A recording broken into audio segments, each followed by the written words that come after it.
Stephen Mosner, Mosner. N-E-R, ma'am. Stephen with a P-H, S-T-E-P-H-E-N. All right. Mr. Mosner, could you tell us where you reside, please? I live in Lawrenceville, New Jersey. And how long have you resided in New Jersey? Since 1968. And in the late 70s, were you a coach of a soccer team? I was a coach from 72 to 87. And what was the team you coached? I coached several teams, but they were all for the Tom Hamnet's organization. Right. And Your Honor, I've had marked as the next exhibits in order. 3 photographs. Exhibit number 192 is a photograph which is labeled State Cup Champs 1977. 193 is also a photograph showing a photograph of Lyle Menendez. And 194 is another photograph of Lyle Menendez and his father. All right. These are exhibits 192, 3, and 4. Is that what you Yes. So showing you exhibit 192, could you take a look at that and tell me whether you recognize the people who were depicted in that photograph? Yes, sir. I coached all these boys. Okay. And it says that they were champs of some kind in 1977. Yes, sir. That was a year before I coached them. And is that you in the photograph, or is that another? No, it's not. That's a gentleman by the name of Stephen Grover. And is one of the people in the photograph Lyle Menendez? Yes, sir. Lower left-hand, far left-hand corner. I'm pointing to it right there. Yes, sir. Is that right? That's correct.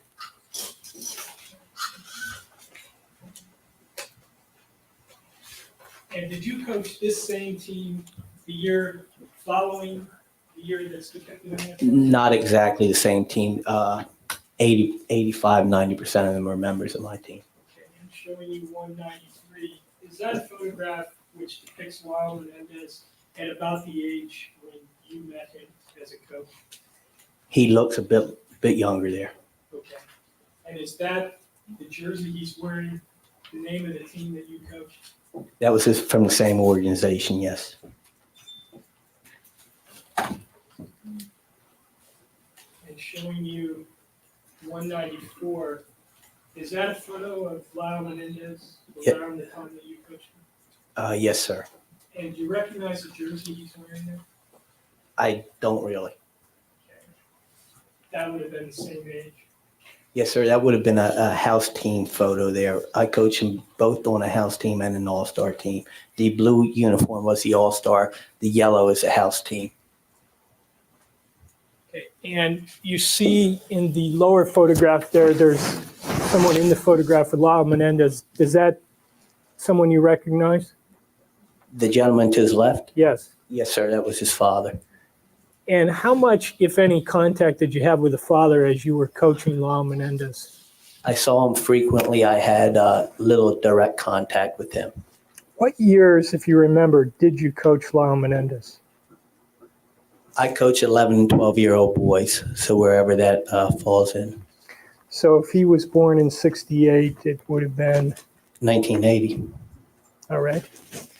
And what was Lyle Menendez's behavior like on the field, on the soccer field? He gave 125% at all times. Would you describe what you mean by that? Yeah, I used to have the boys, if they wanted a break, raise their hand and come out to take a rest. Lyle very infrequently raised his hands. At times he was tired and coughing out there, and I would ask him if he would want a break, and he would prefer to stay in the game. In addition to playing soccer with you, did he appear to have a fairly busy schedule during the time that you knew him? Extremely. He was often late for practices, often couldn't make tournaments and games. It was always a chore trying to arrange the team schedule so that he could be there. Do you know what he was doing in the times when he would be late? Oftentimes there were other lessons involved that took preference. Tennis, I believe, was the main one, but thinking back, swimming may have come in there, tutoring, trips. He just, as good as he played on the field, he wasn't always a member of the team because of his other priorities. You said he gave 125% on the field. What was he like off the field, around the other boys that you were coaching? He was usually in and out very quickly. The other boys liked him, but he didn't reciprocate towards them. He stuck to himself very often. Did he mix with the other boys socially that were on the team? Not really. Was he pretty much a loner? The word probably described him well then. Now, you said you had some contact with his father. Is that right? Well, his father would come to most of the games, and his father did show up at some practices. And what was the father's behavior like in the presence of Lyle Menendez on the field? Domineering. He spoke with an accent, and the one thing I remember, he would always yell, "Lyle, get the ball, get the ball." Would that be in an encouraging voice or some other kind of voice? Not really. At times it wasn't even conducive to the team because I would like the players to play in position and not to leave their position to go after the ball. And he didn't always understand this. That, I wanted the player in a certain spot on the field, not worried about where the ball was. But he had this repetitive term, "Lyle, get the ball, get the ball." And he would go up and down the sidelines. And would he yell other things to Lyle besides get the ball? I'm sure he did, but that's the one that stands out in my mind. Did Mr. Menendez have any advice for you as the coach on how you should do your job? I really didn't deal with him too much. I think he understood that I probably wasn't going to listen to him. But he did say one time, he came up to me and said something in reference to either Lyle's grandfather or his grandfather was a professional soccer player in Cuba, and that he knew a lot about the game because of that, and that he just felt like I got the feeling that he thought he knew more about soccer than I did, which he very well may have known, but I didn't deal with him.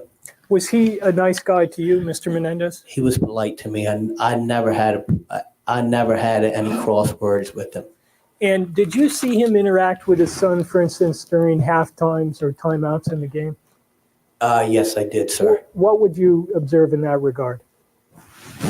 Mr. Menendez was very competitive, and he expected his son to give everything he had and some. Did you see him physically do anything in relation to Lyle Menendez during the halftime? I did. He would right away when the whistle blew for the halftime, he would head right for Lyle. The team would come towards me. He would head for Lyle often with a towel. If it's cold out, we played in the winter, possibly some sweats, put them on him, dry him off. He actually, this is a little crude to say, but he actually treated Lyle almost like he was a thoroughbred racehorse, the way he would towel him down at halftime and after the game. But after the game, it was more of a quick thing to let's get you out of here as quick as possible. Often the players and the families would stay around, mill around for half an hour after the game, 45 minutes. But the Menendez family was out of there as quickly as possible. And when you say he treated him like a racehorse, what do you mean by that? I just mean it was more of a property than a son.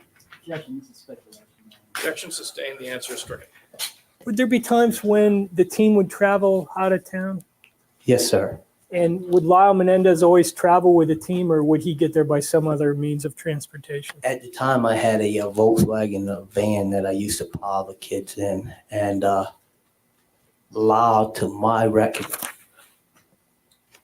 he may have gone with us once in the van. Usually his father would drive him.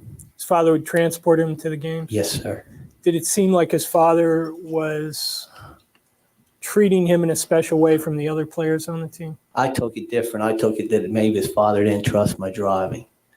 I can't answer why his father, but Most of the other parents would go to the game. Jack, you're relevant. Sustain. And these times when you would see Mr. Menendez howling Lyle Menendez down like a racehorse, did that happen on more than one occasion? That happened quite often. Thank you. That's all I have. Examination on behalf of Eric Menendez. Yes, Your Honor, thank you.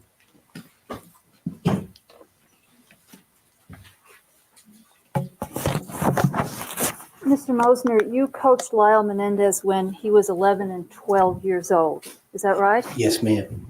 And were the other boys on the various teams in which Lyle participated also 11 and 12 years old? Yes, ma'am. Now, you said that Mr. Menendez often came to practices with his son. Is that correct? I'm not going to say often. I'll say he came between 6 and 12 times. Okay. During the times Mr. Menendez came to practices, would you ever see his other son, Eric? Yes, ma'am. I'd say about a half a dozen times. Okay. And would Eric accompany his father and his brother on the soccer practices? He would come to the practice. Yes, ma'am. Okay. And approximately how old was Eric on these occasions when he came to the soccer practices with his father and his brother? Eric was a couple years younger, but much less developed than the other boys at that time. Okay, so Eric, you said you thought was a couple years younger than his brother? I'd say at least 2, ma'am. Okay, could he have been 3 years younger than his brother? I'm sure that's possible. Okay, so that when you saw Eric, he was 8 or 9. It's a good estimate. Okay, now, are there, in your experience as a coach, developmental differences between 8 and 9-year-olds and 11 and 12-year-olds? Severe. Okay. Are 8 and 9-year-olds smaller? Much less. And are they also not as muscular as the older boys? Yes, often much slower also. What about their skill level besides speed? Nowhere near it. Did Mr. Menendez ever make any concerning his son Eric when he would come and attend the practices? Yes, he asked me on several occasions, anywhere from 3 to 6, Eric, if I minded if Eric practiced with the older boys. Okay. And this was Mr. Menendez who made the request, not Eric, correct? Yes, ma'am. I really never spoke to Eric. Did Eric, in fact, participate in some practices with the older boys? Yes, ma'am. And did Eric try hard? Tried as hard as anyone. In your opinion, Mr. Mosner, was Eric evenly matched with the boys in Lyle's age group? Seriously overmatched me. What were your impressions, Mr. Mosner, of Eric on the field when he practiced with the older boys? He tried hard. He played hard, but he physically couldn't stick up with them. How long were these practices that Eric participated in? Approximately an hour to 2 hours.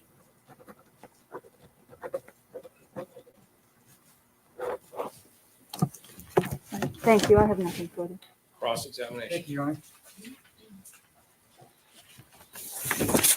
Mr. Mosner, you said that the Menendez brothers were busy. They had a busy schedule. Isn't that correct? Objection to state's testimony.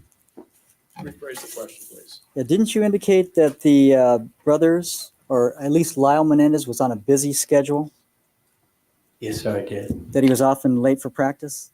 Yes, sir. It was your understanding that he had other lessons to attend, for example, tennis and swimming lessons. Other priorities. And there was special tutoring, I think you testified to. Is that correct? There was some type of tutoring going on. Whether that- it's special or not, I don't know. Would that be academic tutoring or athletic? I have no idea, sir. But it was your understanding that they were on a busy schedule. Yes, sir. So they wouldn't hang around after the games. They would be off. Yes, sir. Okay. Now you said that you had some dealings with Mr. Menendez and you found him to be polite to you. Isn't that correct? He was polite. In fact, you considered him to be a nice guy who wanted the best for his boys. Wouldn't that be fair to say? It appeared that way on the surface. And you stated that he was concerned that his sons do well. Yes, sir. He was one of the few fathers that would come to practices, isn't that correct? Yes, sir. Now, when you said that Jose Menendez at these half times would take a towel and dry off his son, would he also make sure that his son was warm and put him in sweatpants, sweat clothes? Yes, sir. He would make sure he put on sweatpants both at halftime and after the game.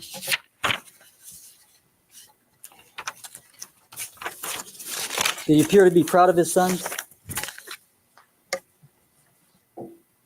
Not really. It seemed like they could There's never this- do enough for him. There's no question, Penny. Move to strike, Your Honor. Well, that was just one. All right, the objection overruled, the answer will stand. He wanted Next his sons question. to do better. Would that be fair to say? Nothing was good enough for him. Did he tell you that? No, sir, he didn't. You gathered that from watching him towel his son down and put sweatpants on him? Not just from that, just the general gist of him running up and down the sidelines. And I'm not going to use the word berate, but the kid was given everything he had all the time, and he always wanted more. And when he would run up and down the sidelines and he would say, Lyle, get the ball, would that be common for parents to cheer on their sons that you coached? It wasn't in cheering mode. Lyle, get the ball is not. It was cheering mode? It was much more frantic. It wasn't an encouraging tone. Did you ever see any other parent get excited about his son playing on a soccer team that you coached? Overruled. As soon as the fact Menendez was getting excited about this. Rephrase the question, please. Yes, Your Honor. Did you ever see any other parent run up and down the sidelines when the game was in progress? Not run up. They usually had one position throughout the game. So they would stay still. They would stay basically still, yes, sir. And Mr. Menendez was a little bit more active than any of the other parents. Is that correct? Yes, sir. Matter of fact, he made it usually a point to wear a sweatsuit to the games. He would wear a sweatsuit? Yes, to the sir. games? Now, was he, did you indicate that he was about the only father that you saw come to the practices? To come and to watch a practice and stay there for the whole time, yes, sir. Most parents would drop off their kids, ask me what time I thought I'd be done. They would come back. Sometimes they'd come back 10 minutes early, watch practice, talk amongst themselves. But he'd spend the entire practice there. Yes, sir. Okay, nothing further. Thank you. Any redirect? No, Your Honor. All right, thank you, sir. You may step down. You're excused. Thank you. Your next witness. Skating for over 45 years has taken a toll on my body. I take Cunol turmeric because it helps with healthy joints and inflammation support. Why Cunol? It has superior absorption compared to regular turmeric. Cunol, the brand I trust. My name is Jessica Goldsmith, Goldsmith. Ms. Goldsmith, how old are you? 24. And do you know Lyle and Eric Menendez? Yes, I do. And how is it that you know them? My parents were best friends with Mary Lou and Jose. Now, Mary Lou Menendez and Jose Menendez, Yes. and Mary Lou, who's also known as Kitty. Yes. Your family knew her as Mary Lou, though, is that correct? We always called her Mary Lou.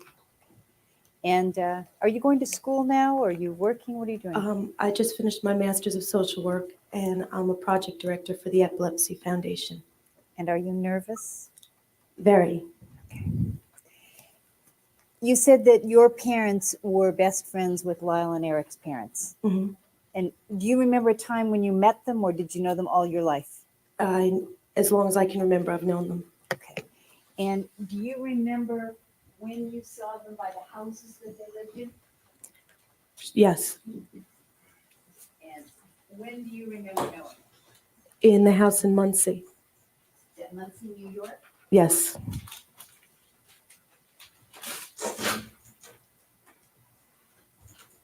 Does this house on the chart appear to be the Muncie house? Yes, it is. often would you see them when they were living in Muncie? At least once a week, if not more. Would you see them in the evenings or weekends, or did it vary? It varied, evenings, holidays always. What holidays did you spend with them? We always spent Christmas and Hanukkah together. And did you see them when they moved into New Jersey? Yes, but not as frequently. We would still always see each other on Christmas. So the majority of your contact would have been in the Muncie house. Is that correct? That's correct. So, and they lived there from 1972 to 1977. When did you live in that area? We moved the same time they did. So you left New York around 1977? Mhm. Is that yes? Yes, a few months after they did. And do you remember what the age differential was between you and Lyle and Eric? Yes, Eric is 1 year younger than I am, and Lyle is 1 year older. And do you have a younger sister? I have a sister who's a year younger than Eric. Then it's Eric, myself, Lyle, and my older sister. Okay. We're all 1 year apart. And your older sister's name is Fern, and your younger sister's name is? Joy. And would all of you get together, the whole family, all the kids and both of the parents? Yeah, always all together, And do you remember playing with Lyle and Eric when you were young? all the time. And what do you remember about Lyle? What was he like as a young child? We were always playing sports with him. He was great in sports, very, very dynamic, really charming and polite, even as a kid. He was very kind. He was protective of my sisters and I. Now, you said you had a younger sister. Did he do something in particular with your younger sister? Yeah, I didn't hear the question. Let's have it read back, please.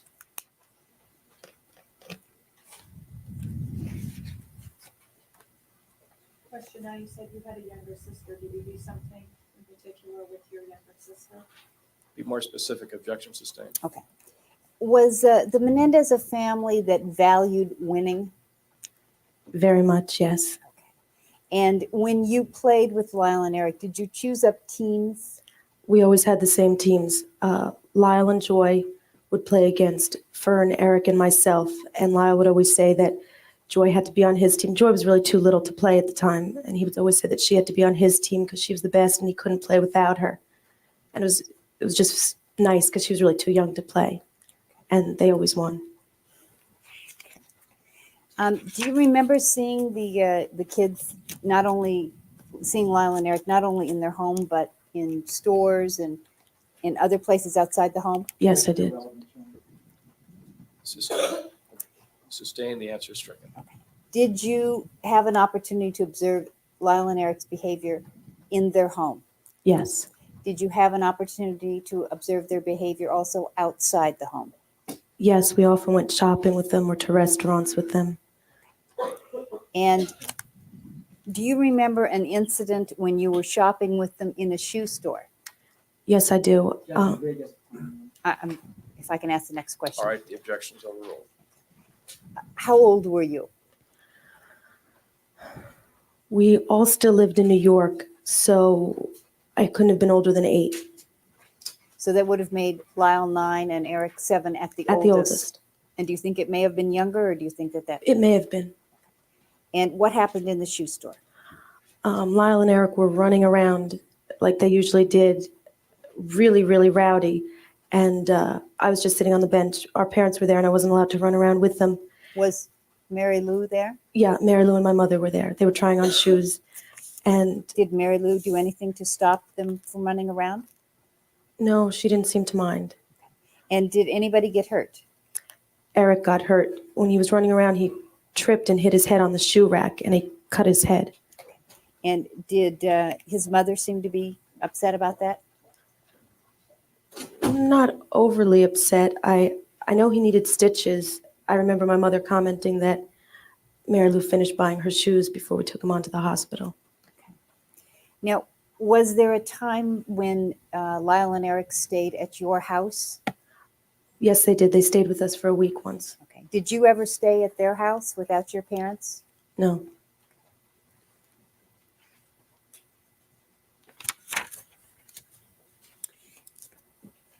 Was Mrs. Menendez an organized, calm person, or how would you describe her? No, she was always late and always kind of rushing around, and everything was kind of always a mess.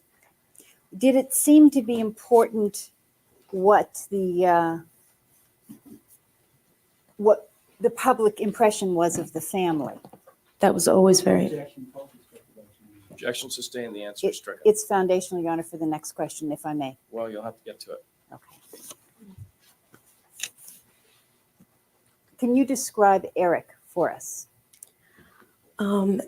Eric was always quiet and kind of gentle. He was very quiet. I always thought of him as a lot younger. And you said that you were all a year apart in age, is that correct? That's correct. And were you also a year apart in school? Well, In the beginning, were you all a year apart in school? in the beginning, we were all a year apart in school. And then did something change? Yeah, it was in the house in Pennington. I remember talking to Eric about school, and all of a sudden he was in the same grade as my little sister. And I knew he'd always been a grade above her, and I kept saying, "Of course you're not in that grade. You're a year below me." And he and Lyle were both saying no, that he'd always been in that class. And I was really confused. And on the way home, I asked my parents about it, and they said that I was correct, that Eric had been 1 year behind me, but that Mary Lou had mentioned possibly keeping him back because he wasn't a straight A student. But I Lyle, I assume that's what had happened. but Lyle and Eric were both telling you that. Yeah, That they he'd both kept telling always me that he was been. always in that class. Was it important to be strong in that family, to be tough? Definitely. And how is it that you know that? One time back in the Muncie house, I was with Lyle, and the way the house was set up there, they had a staircase going down like this, and then a landing, and then another staircase continuing, so that if you were up in their living room, you could look down over the landing. So you, she just moved away. Oh, I'm sorry. Okay, so if you were in the living room, you'd be looking down a flight of stairs, a landing, and another flight of Mhm. stairs. Is that correct? Correct. And Lyle was hanging from the living room over the stairs. He was hanging on like this. About how old would he have been? Again, it was in the New York house, so I guess he couldn't have been older than 9. And he got scared, and he asked his dad to take him down. And his father said, "No, you'll stay up there till you learn to be strong and learn to be a man." And Lyle started to cry. And I remembered it because I'd never seen him cry before that. And his father started to jab him in the stomach and say, "You'll stay up there till you learn not to cry." And did he stay up there? For a while, at least. I don't remember how he got down. Was he crying? Yes, he was. What was his father doing while he was crying? Just poking him in the stomach and saying, "You'll learn not to cry. You'll stay up there till you're not afraid and you'll be a man." And where was his mother? She was standing there next to me. Did you feel that she was dominated by Jose? Sustained. Did she say anything to him like, let him down, he's crying, he's scared? I don't remember her saying anything. Okay. In observing them in other situations, did it seem that he had all the power in the family and she was afraid to say anything? I'm not sure. I don't know. Was she a shy, reserved person? No. She was strong herself. She was very strong. And did you ever see her say anything after that to Jose about what he had done to Lyle? Oh, no, she didn't seem to mind it. Thank you. I have nothing further. Examination on behalf of Eric Menendez.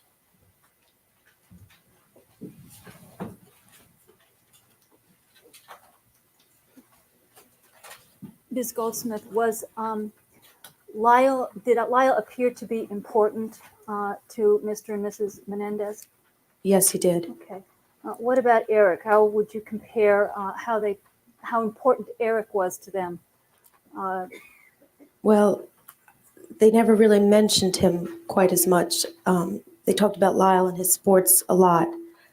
And I didn't even know that Eric was really such a big athlete until much later, because I never really heard them talk about it. Okay. Did Eric seem to be as important in the family as Lyle?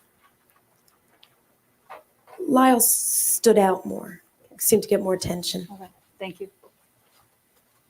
Cross-examination. Thank you, Your Honor.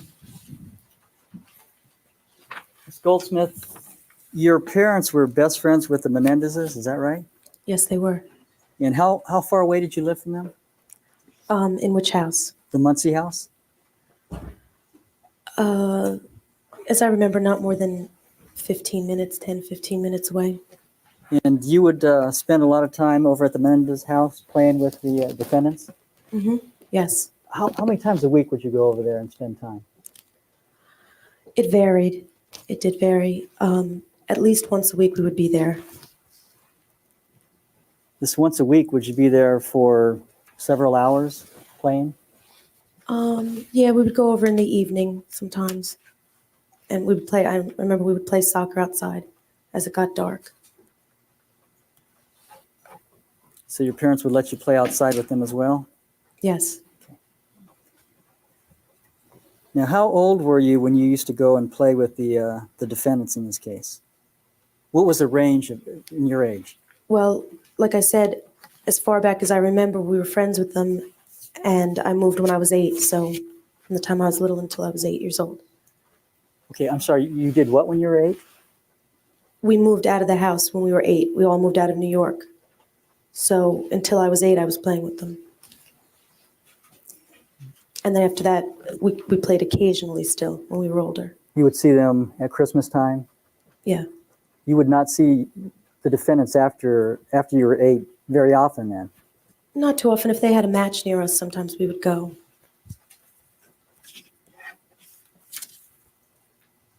At some point, did you learn of the deaths of the Menendez parents? Yes, I did. How long had it been that you had seen the defendants before, or at the time that you heard that Mr. and Mrs. Menendez were killed? I hadn't seen them since the Christmas before they moved out to California. Would that be 1985? Yes, I believe that's correct. So you didn't see them for the previous 4 years then? Correct. You didn't see them when they became adults? Not after they moved to California, I didn't.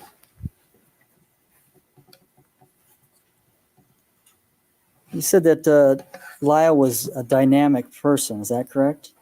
Yes, it is. And that the defendants were rowdy when you would go to restaurants and shopping. They would misbehave. Yes. They'd run around, and would they yell and scream and carry on? Yes, they would.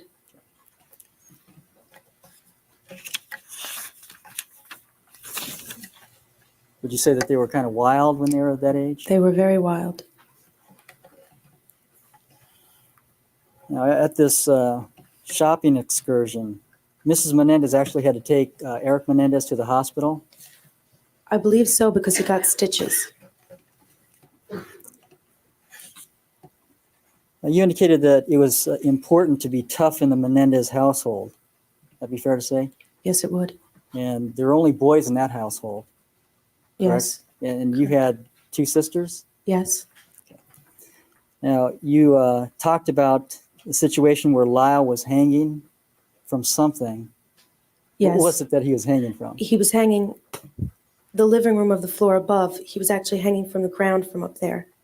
It was sort of like a ledge, the best I could describe it. Was he hanging in the stairwell or Over the stairs. over the stairs? So how many feet was he above the stairs? A few feet above the stairs. I don't know exactly. Okay. And his father said you can stay up there until he stopped crying because he started to cry. Until you stop crying and learn not to be afraid, yes. Okay. And how long were you there that night? Was that an evening that you went to visit? I don't recall. The incident just sticks out in my mind. I don't recall how long I was there or why I was there. At some point, you left that night, I take it. That would be correct. Was Lyle still hanging up there when you left? No, he was not. Okay. Was his father there with him when he was hanging from this ledge? Yes. Okay. Did you see him come down anyway? I don't recall how he came down. Okay, but he's only a couple feet above the stairs. Yeah, but if he let go, he would have to fall down the stairs to get down. Unless he landed on a stair. I guess he could have. Okay. I have nothing further, Your Honor. Any redirect? Did it look dangerous to be where he was hanging from? Definitely, I would have been scared. Thank you. Nothing further. All right, thank you. You may step down. You're excused. Your next witness. Robbie Clouse. All right, the balance of the testimony today only relates to the defendant Lyle Menendez. Is that right? Well, we have another witness. Oh, the computer.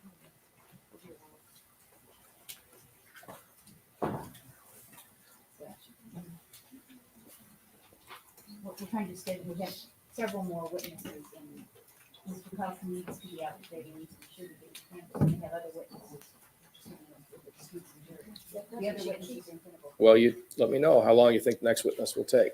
15, 20 minutes is my guess. All right, and then the next witness will take how long? 10 hours? And that's before both juries? Yes. Yes. All right, we'll excuse the Eric Menendez jury then until tomorrow morning at 9 o'clock. And we'll start up with the Lyle Menendez jury and have this testimony. Your Honor, we're suggesting that we think we actually. Yeah, we'll do this the way I'm suggesting here, and we'll see the people for Eric Menendez tomorrow at 9 o'clock. Don't discuss this case with anyone. Don't form any opinions about it. And we'll see you here tomorrow at 9 o'clock. Let me ask you, it's been a while, and I see some people are kind of anxious to go. I don't know why, but let me just ask here. Have any of you seen or heard anything about this case outside of the courtroom since the trial started, other than what you've already told me? Okay, then let's keep it that way. Don't discuss the case with anyone. Don't look at any of the news coverage or be exposed to anything, permit yourself to be exposed to anything outside of the courtroom. And we'll see you all back here tomorrow at 9 o'clock. All right, thank you very much. Skating for over 45 years has taken a toll on my body. I take Cunol turmeric because it helps with healthy joints and inflammation support. Why Cunol? It has superior absorption compared to regular turmeric. Cunol, the brand I trust. Robert W. Clouse Jr., CLOUSC. Mr. Clouse, do you know Lyle Menendez, who's seated here in front of me? Yes, I do. And when did you first meet him? The summer of 1986. And were you his coach for a period of time? Yes, I was. Until when? Spring of 87, I think it was. Can you sit closer to the microphone or speak up? It's a little bit alien to me. Okay. Who hired you? Mr. Menendez, Jose Menendez hired me. Are you a little nervous? Yes, I am. Okay. Can you tell? Yes. Did you engage in negotiations for this work, or was it just a real straightforward type of situation where he hired you? Well, I had to negotiate with him. Did that seem to be part of the process? Yes, it was very much so. Okay. And how did you do in the negotiations? Objection, calls for speculation. Why don't you rephrase the question? Okay. Did, after you had reached an agreement, did you find out that Mr. Menendez had a different interpretation of the agreement? Objection, J. Overall. I'm sorry, can you say that again, please? Yes. After you and Mr. Menendez had reached an agreement on your salary, your contract, Yes. did you find out that he had a different interpretation of what that contract was? Yes. Okay. And what was the difference? Objection, irrelevant. Overall. The difference was it changed from weekly to a monthly, And or did, to a month. okay, so you thought you were being paid by the week. hmm Is that yes? Yes. And he thought you were being paid by the month. Is that right? We negotiated to that, yes. And did you end up losing money? Yes. And did it seem that the money was the issue with him, or was there something No, else? it did not. Calls for speculation on the part of the witness. Sustained. The answer stricken. Could you tell from his behavior whether he cared about the money? No. Objection, irrelevant. Objection sustained. The answer stricken. Did he appear to be a person to whom winning was important? Yes, very much so. And did he have to win at everything? Objection, calls for speculation. by Sustained. foundation. Did it seem to be important to him to win even at contract negotiations? Objection, calls for conclusion on the part of the witness. Sustained. It was part of his contract negotiation, Your Honor. Objection sustained. Did he express to you pleasure at having gotten the better of you in the Objection. contract? Irrelevant. Overall. Did he? Okay, could you please, this is going pretty fast for me. Okay. Well, I'm so pretty, far you haven't had answered too many questions. So you're doing okay. I mean, I'm looking at this and it's like, Did, we're playing ping pong or tennis. did Mr. Menendez express pleasure at having bested you at the negotiations. Absolutely. During the time that you were coaching Lyle, you said that this was summer of 86 to spring of 87. So he would have been 19 years old. Is that correct? Yes. And was Mr. Menendez in control of what was going on with regard to the coaching and Lyle's life? Objection, pound, cost of speculation, and conclusion. Sustained. Did Mr. Menendez seem to be actively involved in what was happening with his son's life? Objection calls for speculation and lack of foundation. What you saw of it. Okay, can we have this one more time? So I don't, Yes. I'm getting with this Okay, objections Okay. are sort of breaking up the rhythm of this. I think that's the intention. It's all right. Excuse me, Your Honor. Was, may Yes, counsel be admonished- counsel's remark is stricken and counsel's admonished not to say such things. I apologize, Your Honor. Did it appear that Mr. Menendez was making the decisions in Lyle's life? Yes, very much so. Where was Lyle living at the time you first met him? What city, state? He was living in New Jersey. And were his parents living in New Jersey? No, not that time. Not Do you that know time. where they were living? They were supposed to be in Los Angeles, I think, from what I perceived. And was Lyle living in a very large, beautiful Yes. home? Yes, Is this the Mountain Avenue home, the Princeton Yes. mansion? yes, ma'am. Was it furnished? No, it wasn't. Did it have electricity? Not to my knowledge when I was there. And during the time that he was living in New Jersey and his parents were living in California, did it still appear that the parents were the ones making the decisions about his life? Objection calls for conclusion and speculation. on the part of the Sustained. witness. Did you, during this period of time, did you see the parents making the decisions about Lyle's life? Well, at that time, all the decisions were made by Jose, or every major decision. While you were coaching Lyle, did you get to know him? Very much, Did he play hard? every time. Did he play even when you didn't think he should? Yes, he did. Under what conditions did you think he shouldn't play and yet he did anyway? Yes, this was the U.S. Pro Indoor pre-qualifying.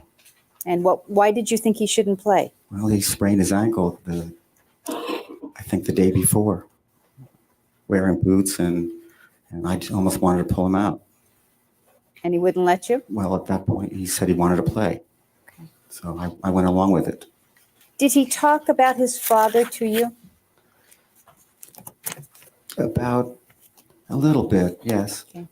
Did he seem to be proud of his father or ashamed of his father? How did he speak of his father? He seemed very proud of a lot of the things he has accomplished. Okay. And did he talk about him as a weak man or a strong man? No, never weak. Always very tough. And would he talk about what Jose was like in business? Yes, okay, sorry. Calls for hearsay. I'm not asking what he said, it's just Right, what, the objection is overruled. The answer, yes, will stand. Okay, so. Wait, you've answered the question. okay. I'm sorry. So he talked about what his father was like in business, is that Yes, correct? he has mentioned, yes. Okay. And did he seem to have an impression of who his father was in business? Yes. Objection calls for speculation and conclusion. Sustained, the answer is stricken. Did what he told you about his father have any effect on you with how you dealt with Jose Menendez? Objection irrelevant. Sustained. Did you have an encounter with Jose Menendez which you later related to Lyle? Yes, You know what I'm talking about. yes, Was this encounter in February of 1987? yes, And did it take place at the Calabasas house? yes, Now, this is not the big house, but a smaller house the family lived in, is that right? yes, And were you over there for dinner?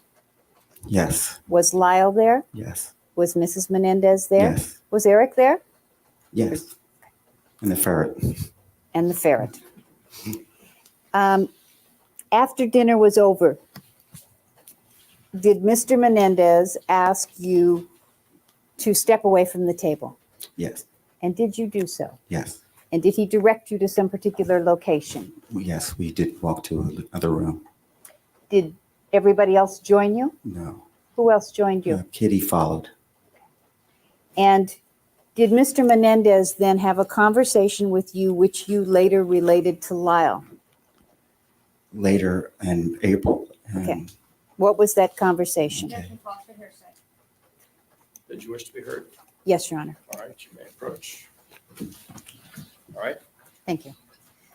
Mr. Clouse, I believe we're at the point where you said that you were directed into a room, went into a room, Mr. Menendez and Mrs. Menendez were there. Is that correct? Yes. Did you sit down? No, we stood up. And who did the talking? Jose did the talking.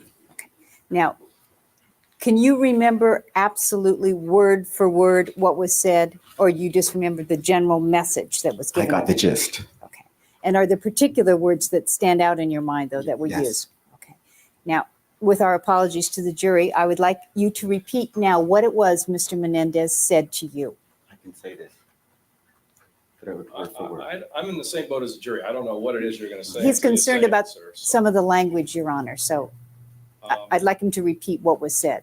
Well, if it makes you uncomfortable, then don't. It doesn't make me feel uncomfortable. All right, then. I just don't know these people. Okay, well, then, just give us the gist without the specific words. Then. Your Honor, Feeling I'd like comfortable. him to use All the right, specific first- words. Give us the gist. Okay. He says, don't fuck with my son's future. Is that fucking perfectly clear? And did he go into any detail about what that meant in terms of his Yeah. future, what he was or wasn't to do? Yes. And what was that? Tennis was just, I was babysitting now. As a babysitter for his tennis, he was going to go to Princeton. School starts and that's it. And did he want you to not say particular things or not guide him in particular directions? Well, at that point, I knew that it was changing. The whole idea was changing from tennis to he was going to school and I was going to be eventually terminated. Now, the way that this discussion took place, was this a lighthearted discussion? Was he joking around? No, his eyes were on me and I was on his eyes and it was intimidating. And after he said this, did you do anything? Did you look around or anything? Well, I did look at Kitty. Why? I was looking for some kind of a support or some kind of a help, Okay. and there was nothing. And that's when I started to say something, and he put his hand up, and that was it. I stopped.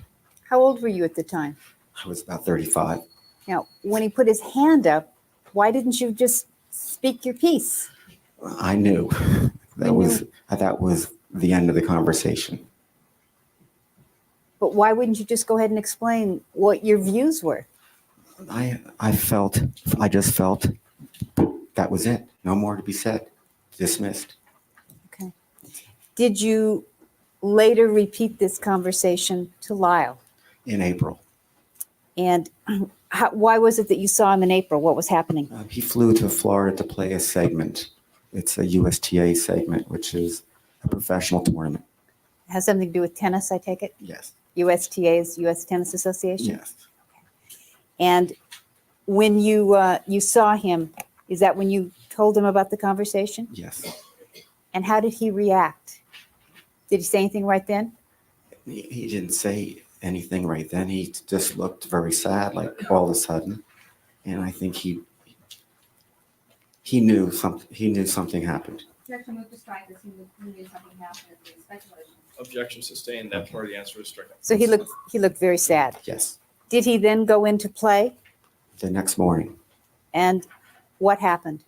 something that I've never seen before or after. How long have you been coaching? 20 years.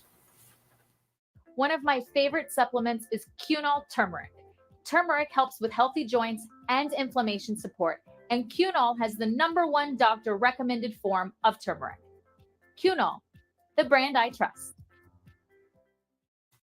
And what happened? He played a person who we met in Australia, and he played him, and he was playing very tough. It was like 3-3 in the first set. He lost the first set, When you say he, who I'm lost? sorry, Lyle then lost the first set, and something very strange happened. He walked to the net and had a small conversation with his opponent and walked off the court. And his opponent then reported the scores as 6-3, 6-3. He only played one set. Have you ever? Never. Thank you. I have nothing further. Cross-examination? Yes, Mr. Clouse. I believe you indicated that Lyle Menendez went to Australia. Yes. Was that on a tennis playing trip, do you know? Yes. Do you know how long before you met him that he'd gone on this trip to Australia? Or was it during the time that you knew him? He went to Australia with me. Oh, and when was that? That was February of 87. I believe you indicated then that you met or you started to coach Lyle Menendez in the summer of 1986, correct? Correct. And how many hours a week did you coach him, or did it vary? It was pretty consistent. And could you tell me how often? We were training between 2 and 4 hours a day, 5 sometimes, maybe a 6th day. So 2 to 4 hours a day, 5 to 6 days a week, correct? Yes, correct.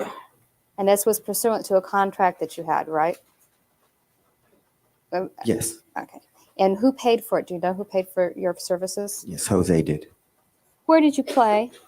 I belonged to an indoor club in Langhorne and also on private courts. On private courts. So I believe you indicated that in February of 1987 that you accompanied Lyle Menendez on a trip to Australia for the purpose of him playing tennis. Is that correct? Correct. And was that trip paid for by his father? Yes. Do you know how long you were in Australia? Approximately 3 weeks, less than a month. Okay, so 3 to 4 weeks? Yes. I believe you indicated that you had this conversation with Mr. Menendez that you've related to us in Calabasas. Is that correct? Yes, that's correct. Okay. But were your coaching duties performed in the East Coast? I also performed them out here.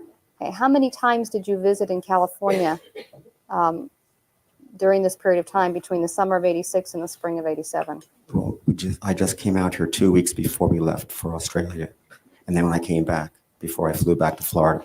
Okay, so you were out here the 2 weeks before the Australia trip and then a few days after the trip? No, it was like within 1 day, I think I left. After the Australia trip? Yes, when I arrived back in March, I flew back, I think, within 24 hours. Now that was then March of 87, correct? Yes. Did you continue to coach Lyle Menendez after that period of time? Like I said, on the tournament when he came to Florida in April. All right. Now, I believe that you've indicated that Mr. Menendez had this conversation with you and that it sounds like it upset you. Did it upset you?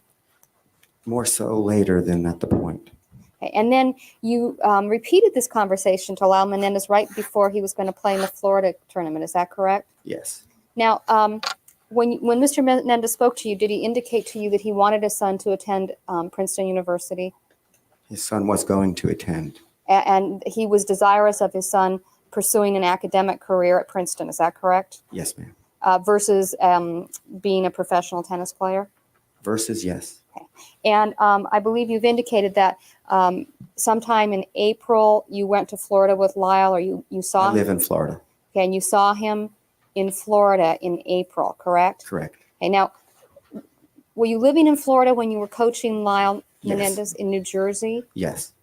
Okay, so were you exclusively dealing with Lyle Menendez at this time? Not exclusively. Did you have other students in New Jersey at that time? Not in New Jersey and Pennsylvania. Nearby? Yes.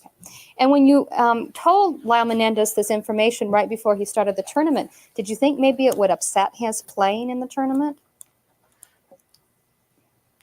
Do I think it would upset him? Yes. There was concern for both of us. Well, was there a reason you couldn't have waited until after the tournament? No, ma'am. Well, No. There's no way you could have waited till after to tell him? I had a threat from his father. That was a threat. Okay, and the threat was when? In February? Yes. And the tournament was in April. Yes. And between the threat in February and April, you hadn't said anything to Lyle Menendez about what his father had No. said. And was this threat that you got from his father before you went to Australia? I'm sorry, can you slow down, please? Okay, all right. You said you got a threat from Mr. Menendez, is that correct? In February. Was that before or after the trip to Australia? That was when the trip was finished in Australia. We came back to the house. That's when I got this threat. So that would have been about March then, if you'd been gone 3 to 4 weeks. No, I got the threat in February. I'm sorry, March, the first week of March, we came back. I got it, yes, in March, and then I went home to Florida. And did you have any contact with Lyle Menendez between coming home from Australia and receiving this threat and the tournament in? I got a phone call telling me he was wanted to come to Florida to play a tournament. And did you speak to Lyle during that phone call? I believe you said he told me he wanted to come play the tournament. Yes, So that you spoke with Lyle Yes. then. Okay. very Now, briefly. When you told Lyle what had happened, what his father had said, I believe you indicated that he then went out the next day and basically forfeited the game. Is that what happened? He played a tournament, and halfway through the tournament, he defaulted. Well, he didn't default. He forfeited. He didn't forfeit. He left. The match went in as 6-3, 6-3, which is a full match. But he didn't play the entire match. Is that correct? No, he didn't. And did you see him after the match was over? Yes. Okay. Were you trying to make him lose the match? Was I trying to make him lose? Yes. No, absolutely not. When Mr. Menendez told you that you were just babysitting his son, did you think about quitting his employment? At that time, Yes. I knew that I was being terminated at that time from coaching, from what I perceived as coaching. But you did meet up with Lyle again in April of 1988. Yes. Or excuse me, 87. Yes. Okay. Were you employed at that time? They were coming in for a tournament. I felt I was going to be babysitting. I had mixed emotions. Did you get paid? Yes. Thank you. I have nothing further. Any redirect? Why did you feel it was necessary to communicate this threat to Lyle? I felt threatened from Jose's threat that with my son, and is it perfectly clear? And my emotions were then, I felt I was never going to coach him again. And now I'm getting him to come to Florida for a tournament. And I thought, I can't coach the way I'd like to, because I felt threatened. But he's now, Away from the mic a little bit. I'm sorry. So I felt very threatened by this. And I knew I had to say something to Lyle, because I didn't know what was going to happen. I had no idea what would happen to me or him. Were you afraid for your safety? Yes, ma'am. Were you afraid for his safety? Yes. Thank you. I have nothing further. Anything else? Okay, thank you, sir. You may sit down. You're excused. All right, we'll be in recess, ladies and gentlemen, until tomorrow at 9 o'clock. Don't discuss this case with anyone. Don't form any final opinions about it. Don't look at any of the news coverage or permit yourself to be exposed to anything about this case. And we'll see you all back here tomorrow at 9 o'clock. Skating for over 45 years has taken a toll on my body. I take Cunol turmeric because it helps with healthy joints and inflammation support. Why Cunol? It has superior absorption compared to regular turmeric. Cunol, the brand I trust. And the jurors are here in the case of People versus Lyle Menendez. Good morning to you all.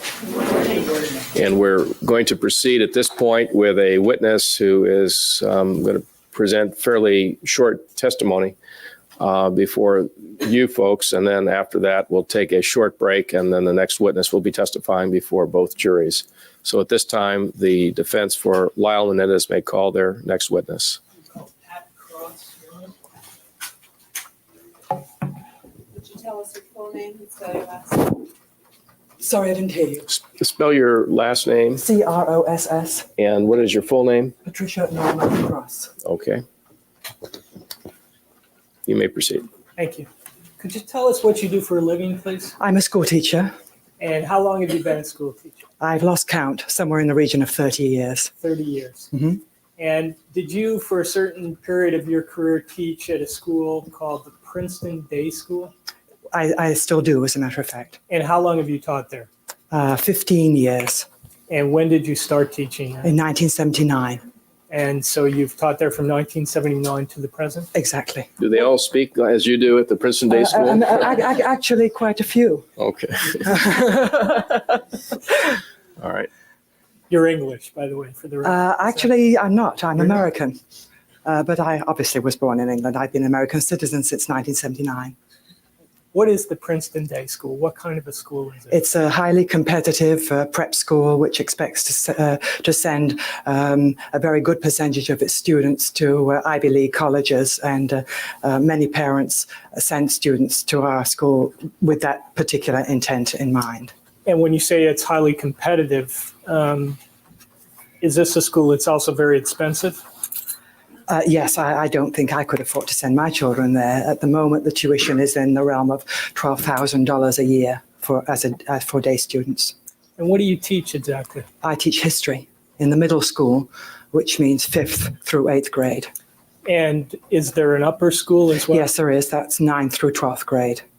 And do you know the defendant in this case, Lyle Menendez? I taught him in 6th grade. And was that in approximately 1979 to Yes, it was in the year of 79 to 80. Now, as part of your responsibility as a teacher, do you periodically throughout a school year make out written reports on your students? Yes, a way of communicating with the parents. And these written reports go both to the student and to the parent? No, it varies. They're written. Some people choose to write them more to the student. It's more usual to write them in the third person to the parent, referring to the student in the third person. Right. And I've had marked as next in order, Your Honor, 2 pages of school records. That would be exhibit 195 with the court's permission. Let me just double check my records here. All right, 195. And may I approach the witness? Yes.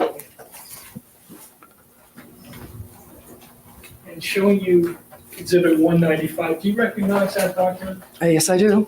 And could you tell the jury what that is? These are a series of reports. The school year was divided into 3 terms, not 2 semesters, 3 terms. I don't quite know why, but that's how it was. And then halfway through each term, the student would receive what was called an interim report, or the parents would receive an interim report to let them know how the student was doing during the first, I suppose, 6 weeks of the first term. And then at the end of the term, there would be a term report, and this would be repeated then for the 3 terms during the year. And what I have in front of me here are the interim reports and the final term reports for each of the 3 terms. And in total, there are 5 separate little reports on the 2 pages of paper that you have there, all written by you. Is that Absolutely. correct? Nobody can read it, but it's written by me. All right. And the first report is written on October 14th, 1979. That's correct? true. And without going into the detail of that report, is it true that it's a negative report? One could say that. And in fact, you underlined certain Yes, I did. letters and words to emphasize that, in your view. And I wrote them in block capital letters, yes. And indicating that Lyle must be prepared for class. He must hand in his assignments. You see, you can't read it either. I can't, I'm sorry. And he must concentrate in class. Yes. Indicating he was having problems in those areas. Yes. And that report went to his parents, correct? Yes. And is it true that the next report is dated November 26, 1979? Mm-hmm. And again, you had some negative things to say in that report. Is that true? Yes, with an encouraging final comment, like I'm hoping that things will improve and a little more effort for next term. All right. And then the next one is January 20th, 1980, correct? Yes. And again, some criticism in that report. Is that true?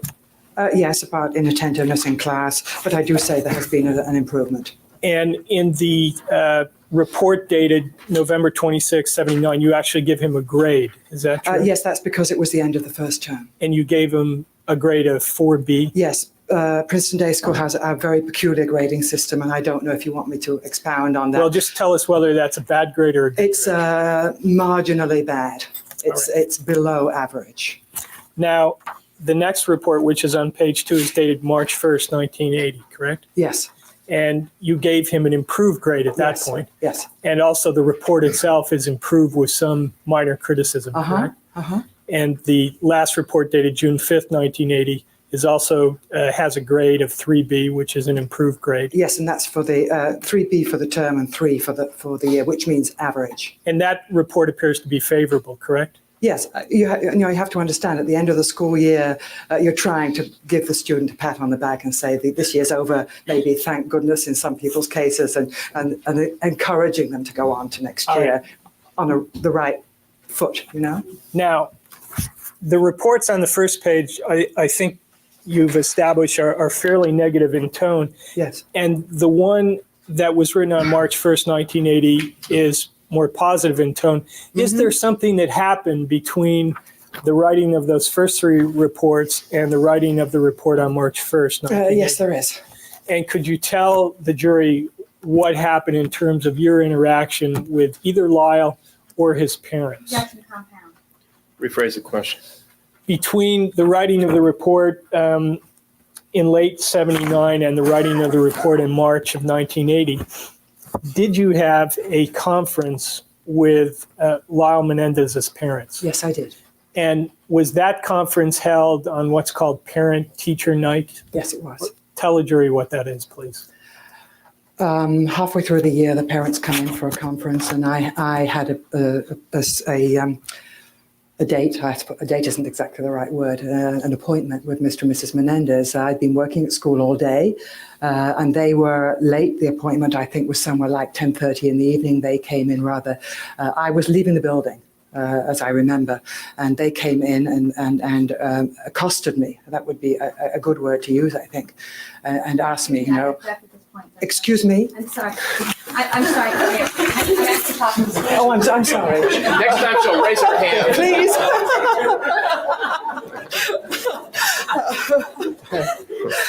I'm sorry. Am I going on too much? No, that's okay. That's okay. Let You'll me ask another question. Let me ask you a question. All right, okay? then I'll just answer it and not make the long answer.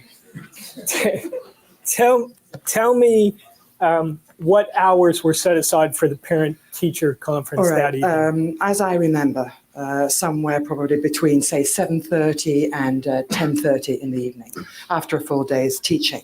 And had you been seeing other parents that evening? Yes, I had. And so you taught all day, and Yes. then you had to meet with parents of the Right, and Mr. and students. Mrs. Menendez had the last appointment, and they were late, so I presumed they were not coming.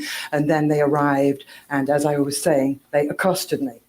All right. Where do you And- think you're going, kind of thing. And where did they accost you? Were you in the classroom? Outside the school. So you actually were leaving Yes. the building, Yes. and were you heading for your car? Or for, Yes, I was heading for my car. And at that point, they accosted you? Yes. And what happened right after they accosted you? Was there a conversation? We then went back into the building, into the dining room where the conferences were taking place. And I mean, I didn't feel as if I had a whole lot of choice. I don't quite know whether I was intimidated, but I certainly had never been spoken to in all my years of teaching in the way that Mr. Menendez spoke to me. I felt I was a professional. I am a professional. I didn't think I should be treated that way. Okay, let's get another question here. I'm sorry. Hold on. Another question. Could you describe as succinctly as you can Sorry, Carl. Mr. Menendez's tone of voice when he accosted you? Belligerent, demanding. And what was he demanding? That I give him the conference that was his due, whatever the time. And what was Mrs. Menendez's participation at that point? Minimal. Was she more or less in the background? Yes. And did Mr. Menendez prevail upon you to return to the classroom? Of course. At that point? And did you in fact sit down with him at that point and have a discussion? Yes, I did. And what did he want from you in terms of this parent? I think he wanted me to appreciate the abilities of his son more than he perceived that I was. Did he? Excuse me, I move to strike. I think that's been speculation on the part of the witness. Objection sustained. The answer straight. Did Mr. Menendez discuss with you the fact that you had written a negative report on his son? Yes. Did he indicate to you who was responsible for the low grade which you had given Oh, definitely. his Yes. son? Who did he say was responsible for the low grade? Me. Did he say how you were you were responsible for? No, I was his teacher, and I should teach him, and I obviously hadn't done my job correctly. Otherwise, he wouldn't have got this low grade. And did he place this blame on you in a tactful way? No. How did he? Well, I just came out and said it. You know, my son can do better. You will make sure that he will. And was this a request of you or a No. command? Not a request, a demand. And how long did this conference last? Oh, it was over as quickly as I could make it, probably 5 minutes, because I was anxious to leave. And what were your impressions of the parents in terms of their demeanor as a result of having this conference? As I said, I was flabbergasted.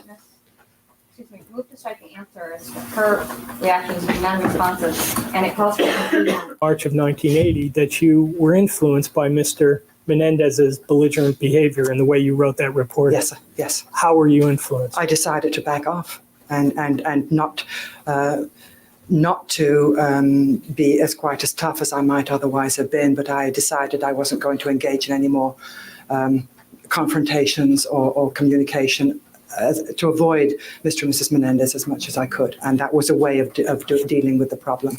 Now, in your school, did the teachers talk about the parents and the students that they were teaching? They were not supposed to, but of course they did.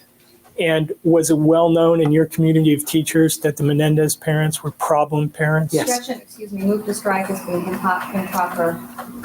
Reputation evidence. 352 relevant. Well, is that the word that was used, problem parents? Yes, we do talk about problem Okay, parents. objection overruled, the answer will stand. And were you scheduled to teach Lyle Menendez again in the 8th grade? Yes, I was. Did something happen to prevent you from teaching him? Yes, it did. What happened? Lyle appeared on my class roster, and then I was called into the head's office, who said, the Menendez parents have requested for you not to teach Lyle in 8th grade because there was a personality conflict. And so you never presumably between, I don't know whether it was between me and Lyle or between me and, in their perception, between me and Lyle. And so you didn't teach him? I was delighted not to. Thank you very much. Cross-examination. Mrs. Cross? Yes. Did you have only one contact with the Menendez parents? As a twosome, yes, I had contact with Mrs. Menendez on other occasions. Your contacts with Mrs. Menendez, were those after this contact that you've described for the Yes. jury? Yes. And were those contacts with Mrs. Menendez equally as unpleasant? No. All right. And did she attend scheduled conferences with you? No, it wasn't. It was an occasion of driving to a school trip where she drove me for about 2 hours in her car. It was more of a social occasion, you could say. All right. And where did she drive you? From Princeton Day School to Great Gorge Ski Area. And how was her driving? Fine. And all right. When Mrs. Menendez, you had your contact with her then, was she pleasant to you? Totally pleasant. And I believe you've indicated that you wrote 5 reports for Lyle Menendez while he was your student, correct? Yes, that's right. And I believe the last 2 to 3 reports indicate some improvement. Yes, that's true. Was that accurate or not? It's very difficult for me to remember in absolute detail what I was feeling about a particular student in the year 1979 to 1980. I can only go on, what I wrote down here and say, yes, it must have been accurate.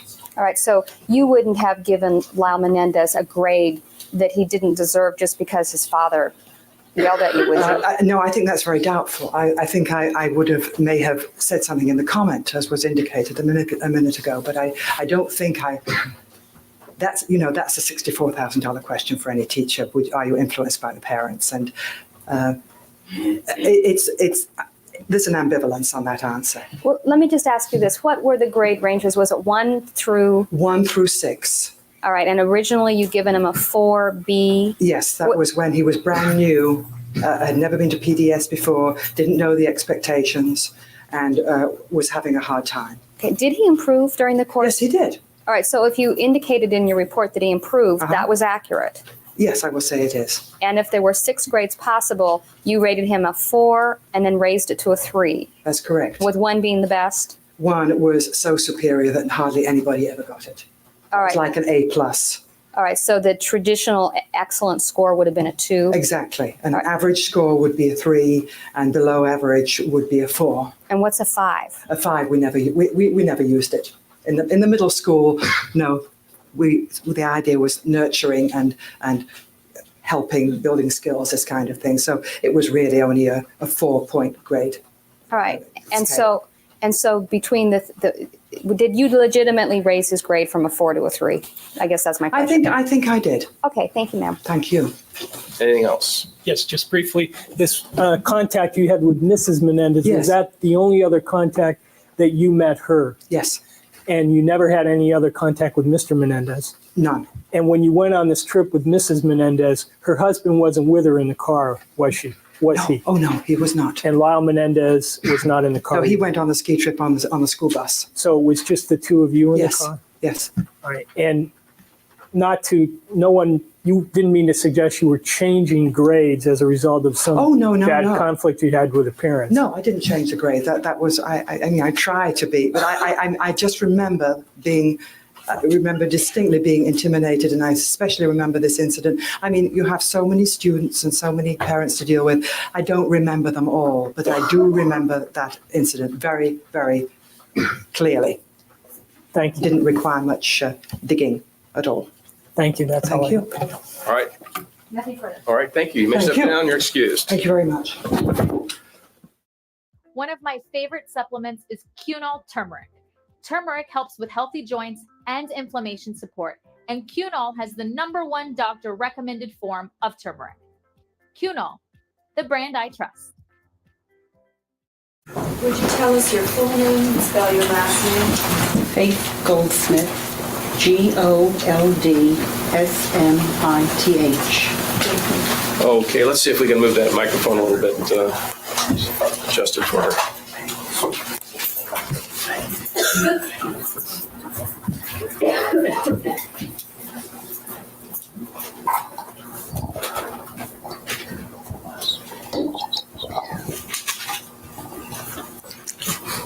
All right. Thank you.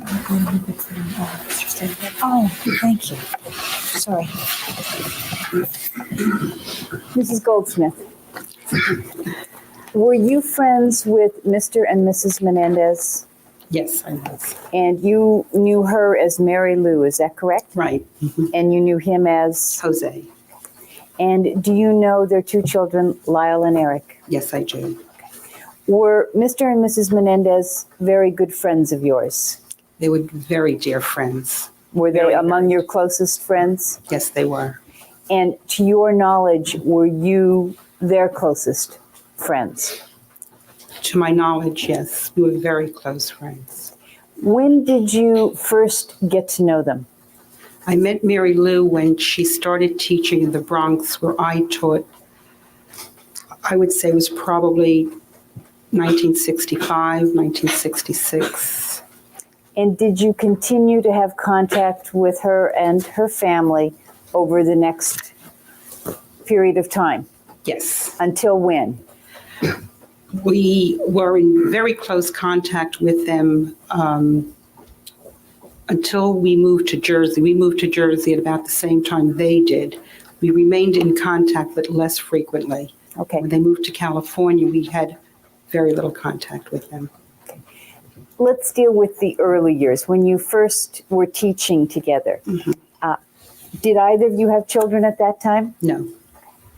And during that period of time before you had children, how often would you see Mr. and Mrs. Menendez? I would see Mary Lou every day, and we spent most of the weekend as a couple, my husband and I spent a good part of the weekend together. Once you had children, did you continue to spend time together? There was a period of about a year when Mary Lou and Jose lived in Chicago. We did not see them at that time. When they moved back to New York to the Muncie home, we then saw them again frequently. And when you say frequently, did you see them every week? Several times a week. Mary Lou and the children several times a week. Jose on weekends, not every weekend, but frequently. Were you in their home? Yes. frequently? Very frequently, yes. And were they in your home? Yes, And did you go places with them? yes. With both Mr. and Menendez and the children, or more with just Mrs. Menendez and the children? Mostly with Mary Lou and the children, my children and her children. And then at some point you moved from New York? Yes, we moved to New Jersey. And approximately when was that? 1978. And did they move around the same time? I believe they moved about 6 months before we did. And when you were both living in New Jersey, how often did you see each other then?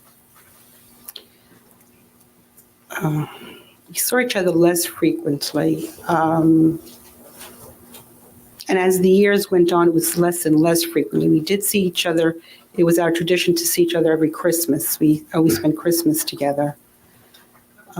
Did you spend Hanukkah together also? When we lived in New York, we did, yes. And were you there for birthdays, or did they come to your house for your children's birthdays, or do you recall? I remember when the children were younger, they're coming to our house for birthdays.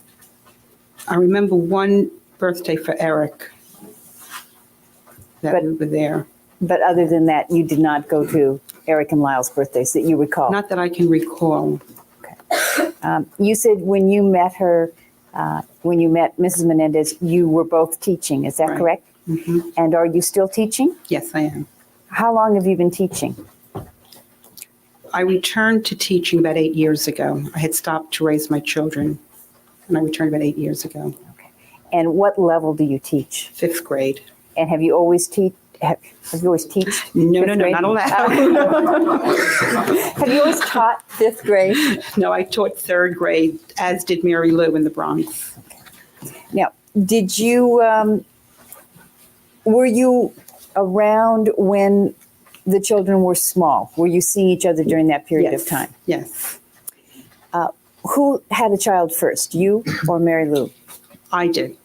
Fern is 6 months older than Lyle.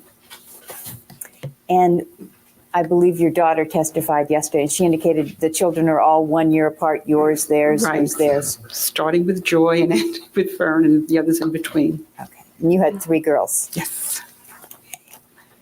When Lyle was born, did Mary Lou stay home with him, or did she return to work? No, she returned to work very soon after Lyle was born. Within 4 or 5 weeks, something like that? I'm going to say 6 weeks, but that's what I would say, 6 weeks. Okay. And on weekends, would Mary Lou and Jose stay home with their baby, or did they do No, something else? they decided to take up skiing, and they would bring the boys to Jose's mother. The boys now. Oh, wait, okay. I refer to them as Lyle and Eric. They would bring Lyle and Eric to Jose. Was this before Eric was born, or is Oh, this no, when- just Lyle, just Lyle. They would bring Lyle to Mrs. Menendez. She lived in Jersey, and they would leave Lyle there Friday evening and then pick him up Sunday on the way back. So she had childcare during the week while she was teaching, Yes, and then they would be gone on the weekend skiing? yes. And was that virtually every weekend? It was very frequently, obviously during the skiing season. Okay. Is very frequently to you once every 2 or 3 months, or almost every weekend? Almost every weekend, to the best of my recollection. Okay. And did she have a discussion with you with regard to the child care situation? Yes, she did. And can you tell me what that was? In your response? You're on this, you want it here, or do you want it at the sidebar? All right, let's go to the sidebar. All right, you may re-ask the question. Thank you, Your Honor. Did you have a discussion with Mary Lou with regard to what she wanted to do about the child care situation for her young son? Yes, And Lyle was born in January, is that correct? yes. So this would have been when he was just an infant, is that correct? To the best of my recollection, yes. Okay. And what was her proposal with regard to child care for Lyle? She said that it didn't seem to make sense to the arrangement that they had did not seem to make sense to her, in that she was gone a good part of the day when she was working, would just come home and see Lyle in the evening, and it was very hectic coming home after work and taking care of him. She thought it would be a better arrangement to have Lyle stay with his grandmother, and that she and Jose could visit him Friday en route to skiing and then Sunday en route home. And she wanted to know what I thought about that. And what'd you tell her you thought about that? I told her I thought it was an awful idea. And did Jose have any input on this? She told me Jose thought it was an awful idea. So I take it that Lyle did not go then to his grandmother's. Is that correct? Correct.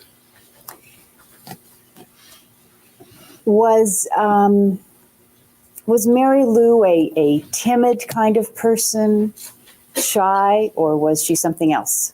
Absolutely not timid nor shy. Was she fearless? Very fearless. Did you see incidents in which you could tell that she was a very brave or courageous person? Yes, I did. And was this something you admired? Yes, I admired it. Okay. And can you tell me what you saw that led you to believe that she was fearless? There was one incident where she and I had taken our children to a museum in New York, and at one point there was some sort of a show in the basement of the museum, and there were maybe 50 or 75 other people in the museum in that basement, and somebody threw a couple of fire bombs into the room, and everybody drew back and just, what do we do? And then it was Mary Lou that ran up and grabbed the fire bombs and stamped on them, and then started screaming at the people that had thrown it in. Okay. I mean, just everyone was amazed that someone had that courage to go up and do that. Okay. And was there another incident involving her car while she was teaching? Yes. Can you tell me about what year we're talking about? I stopped teaching in the Bronx in 1967, so somewhere before 1967. When did you first meet her? That's 65 or 66. Okay, so that's the time period we're talking about, somewhere between 65 right, and 67? Right. Okay. I don't know exactly. We were This is 1965, 66. Yes, this is just character evidence. I believe it's a very brief incident, Your Honor. Objection sustained. You said that you saw her as being fearless. Did you see that same character trait translate into her as a parent? Yes. Okay. Yes. And do you consider yourself a protective mother? Objection relevant. Sustained. Was Mary Lou a protective mother? No. Okay. And did you see specific things that led you to believe that she was not a protective mother? Yes. Okay. And can you tell me what things you saw that led you to believe that she wasn't protective? There were many incidents that I could recall. There was one incident, their house in Muncie had a porch with a railing, and it had a thin railing. And Excuse me, I have a photograph here, which we've previously marked as 154. Does that appear to be the Muncie railing? certainly, yes, yeah, Okay. yeah, and it has that narrow ledge there. Okay, how high up on the ground was that? I really don't know how high off the ground it was. I have no measurement that I could come to. I know that Lyle was walking on this ledge, and I screamed out to Mary Lou to get him down. It seemed to me that if he were to fall, he could hurt himself, and that the ledge was too narrow for him to be walking on. And she just said, he's not going to fall. He doesn't fall when he walks on the ground, and he's not going to fall on the ledge. Now, how old would Lyle have been at that time? 5. That's a guess, really. Okay. And was there another incident where he was walking near a culvert? Objection, this is leading into Roll. Should I answer the question? Uh-huh. I have a vague recollection of Lyle again walking where there was a deep drop. And in this particular incident, my husband Peter, who is less protective than I, said to Mary Lou, get him off of there. He can really hurt himself if he falls. And she just said he's not going to fall, and let him go on. Were there any incidents that come to mind with regard to, well, let me strike that if I may. Was it important to Mary Lou and to Jose that their children be tough? I certainly got that impression, yes. And was there an incident you saw with regard to Lyle and a swim class that demonstrated that? objection, Vegas, time. I'm sorry, couldn't hear. Vegas, time. If you can be more precise as to when. Okay. Do you remember an incident with the swim class with Lyle? Yes, I do. And about how old was he at that time? It was the first swim lesson that he had. He was involved, and my daughter Fern and Jessica. I would say that he was maybe 6 years old. I'm going to guess at that age. Okay. And what happened with that incident? Our class was scheduled the first thing in the morning, and the pool was cold, and they went in, Lyle came out crying, and he said he didn't want to go in because the water was too cold. And Mary Lou just said, you have to go in. And he kept trying to come out, and she kept pushing him back in. Said, you'll get used to it. And did the coach seem to think that this was appropriate behavior? Or Objection, calls for speculation. Sustained. did the coach make some comments to Mary Lou to which she responded? Yes. Okay. And what did the coach say? The coach said to stop pushing him. She said, what do you want to do, raise a champion? And Mary Lou said, yes, of course. Was there an incident with Eric in a real estate office which reflected a lack of caring or protectiveness? Yes. Objection, Vegas, time. All right, When- I'm sure you'll specify that. Yes. How old was Eric at this time? It was when they were looking for the Muncie home. So do we know what year they moved into the home in Muncie? And then If Eric was born in 1970 and they moved into Muncie in 1972. Then Eric was 2 years old. At the time, we were in a realtor's office, their family and my family, and the office was located on Route 59, which is a major street, major highway almost. And we were talking to the realtor, and somebody came carrying Eric in, and they had to stop the traffic. He had been out on Route 59. And how had did wandered off onto the street. How did Mary Lou react to that? Did she seem distraught or upset? No. Was there an incident involving Eric and the cemetery when he was quite young? Yes. How old would he have been?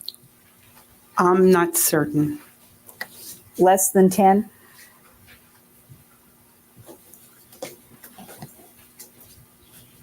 I would think so. Okay, and what was the incident with the cemetery? Jose had taken Lyle and Eric to a cemetery when it was dark, and then on some signal, apparently, he and Lyle ran out of the cemetery and left Eric there. And Eric was crying, and they wouldn't go back and take him out for a while. And was there any explanation given for why this would have been good behavior, good parenting? Jose said he had to learn that Eric had to learn not to be afraid. Did you see times when Lyle and Eric got hurt, physically hurt? Where they had injuries? Yes. Eric, we were once in a shoe store, and Eric fell and cut his, I think it was around over here, and he had to get stitches. And how did Mary Lou react to that? She was not upset about it. The shoe clerk and I were urging her to have it seen by a doctor because we thought it needed stitches. She finished buying her shoes? She finished buying her shoes. And was success, the children's success and the parents' success important in that family? Yes, very important. And was there an incident with regard to Eric and the class he was in that demonstrated that to you? Was Eric held back? Mary Lou asked me several times, Mary Lou told me several times that she thought that she should hold Eric back because he wasn't at the top of his class. And she wanted to know my opinion about that. And I kept telling her that I didn't think being at the top of the class was irrelevant. Sustained. Okay. So Mary Lou was concerned that Eric was not at the top of his class. Right. Did she say what she was thinking about doing about that? She wanted to hold him back. She felt that if he were older, he could do better. And at some point, did you discover that Eric was in the same grade as the daughter that you have who's a year younger than him? Yes. And yes. And did you talk to her about that? Well, she had mentioned, we were just sort of reviewing, it was the start of the year perhaps, and we were just saying, this child's in 5th grade, this child's in 6th grade. And when I mentioned the grade that Eric was in, she said, no, what are you talking about? He's in, and I believe it was 6th grade. And I said, no, he's a year ahead of Joy, that's not possible. And she said, he was always in the same grade as Joy, they were always in the same class. And I just dropped it at that, realizing that she had followed through on her plan to keep him back. And then she denied it to you? Yes. Did she contact you at some point in time to see if you could get some placement tests for the boys? To get some standardized tests that the boys were going to be taking. Now what were these tests? I don't remember whether they were the CAT tests or the MET tests, but they're tests that are often used to help place a child in a particular class, whether it be a fast-moving class or a slow-moving class. And did she explain to you why she wanted those tests? She wanted to make sure that they would do well. And did you get those tests for her? No, I did not. Why not? Especially irrelevant. Was it illegal to get those tests? I don't know. Was there some reason why she asked you for those tests rather than getting them herself? Sustained. It's not speculative, she can say. She knows that only she. Unless it was said by Mrs. Menendez. Did Mrs. Menendez ask you specifically to get some tests? Yes, she did. And did she indicate that she couldn't get them herself? Yes, it's because I had my New Jersey certification and she did not. She told me that if you had a New Jersey certification, you could get these tests. This is a teaching certification? Yes. And I believe you said you didn't get the tests? I did not get them for her. Why? Was Mary Lou an affectionate, demonstrative mother? No, she was not. You said that winning was important in that family, succeeding. Did she demonstrate that in terms of anything about food, what the kids were to eat? There was one period of time that Mary Lou told me that she was giving Lyle and Eric high protein breakfasts of steak or fish. And I don't remember now whether it was because it was going to improve their athletic ability or their academic ability, but she had read somewhere that a high protein diet would help them. So they had this for breakfast. Because it was geared to their performance, she Yes. believed? Were you aware of what their schedule was, the boys' schedule, in terms of during the period of time they were playing tennis? At different times, I was.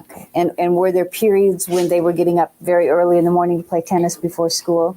There was a period of time, to the best of my knowledge, that they were getting up at about 5 and playing, coaching in tennis. Somehow, I think it was in Philadelphia, before school, and then would come to school, and then after school would get tennis lessons, I believe, in New Brunswick.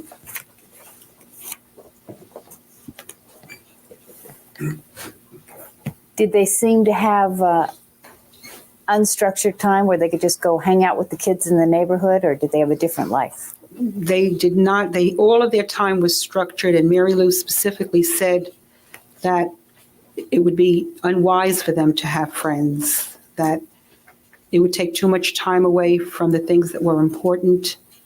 And she would say that if they became friends, they would lose the competitive edge in tennis if they had to play against a friend. So it was better for them to have no friends. At this time in their life, she said when they were older and in college, it would be time for them to make friends. Did you ever drive with Mary Lou? Yes.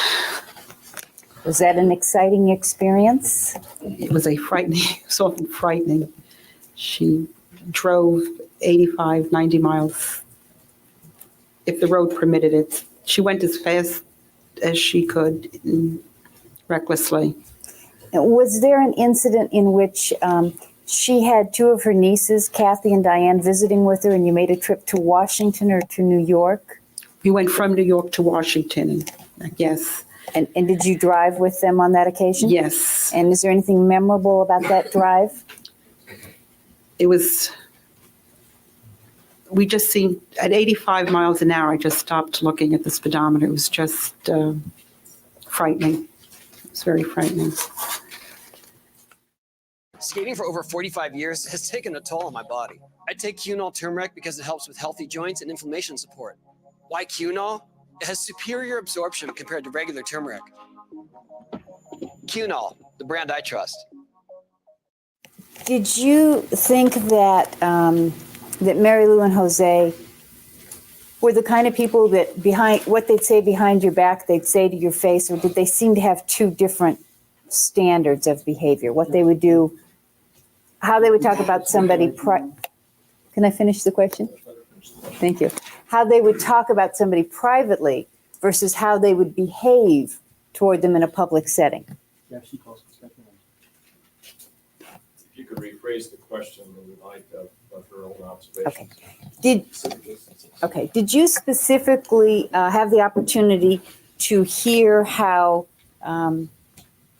either Mary Lou or Jose or both talked about Lyle's girlfriend, Jamie?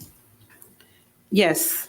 Yes, they were both displeased that Lyle was seeing Jamie. They didn't think that she was an appropriate girlfriend for him. Were they mildly critical or very critical? Very critical. And then did you have an opportunity to see them with Jamie? Yes, I did on one occasion. Okay. And how did Mary Lou behave toward Jamie when she saw her in person? I saw them they were leaving New Jersey and flying back. They were already living in California and had come into New Jersey. I don't remember for what reason, but they were saying goodbye. Could you sort of give us an idea what year this was? It was the year that they moved to California. It was just They moved in 1986. Does that help? 1986. Okay. And when they were leaving, Mary Lou kissed Jamie and hugged her goodbye. Had you ever seen her kiss or hug her own son? Not that I can remember.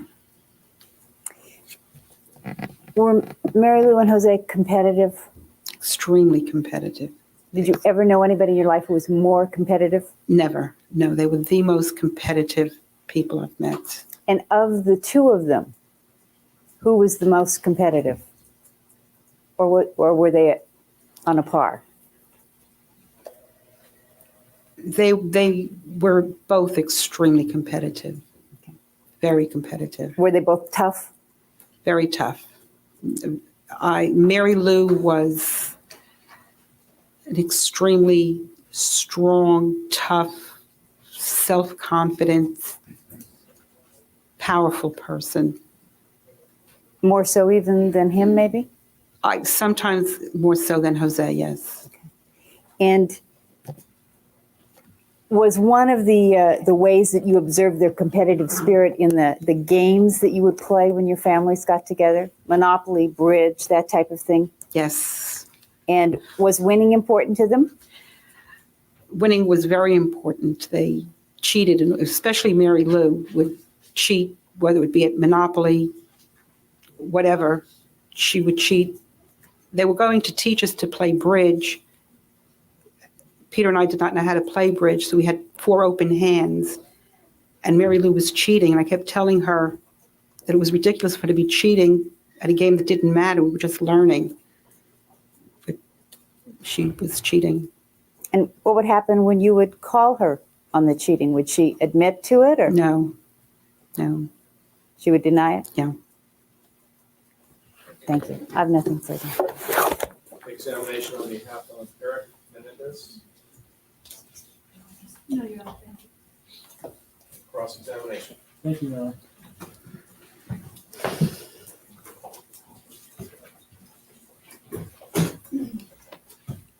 I'm sorry, I have one more question.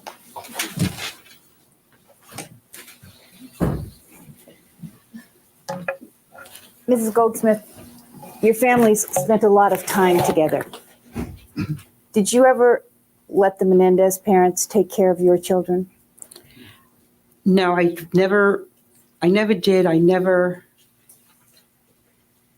just never felt that it would have been Mary Lou. And I never felt that she would have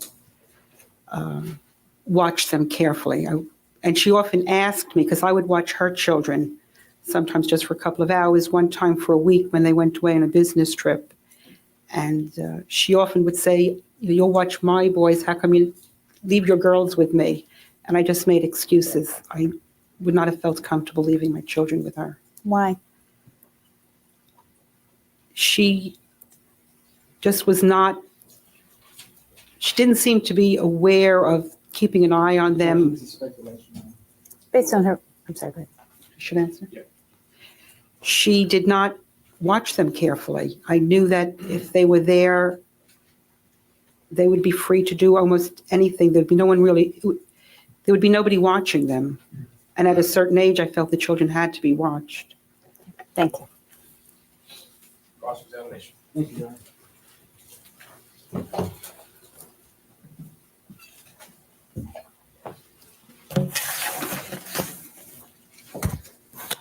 Mrs. Goldsmith, why were you friends with Mary Lou?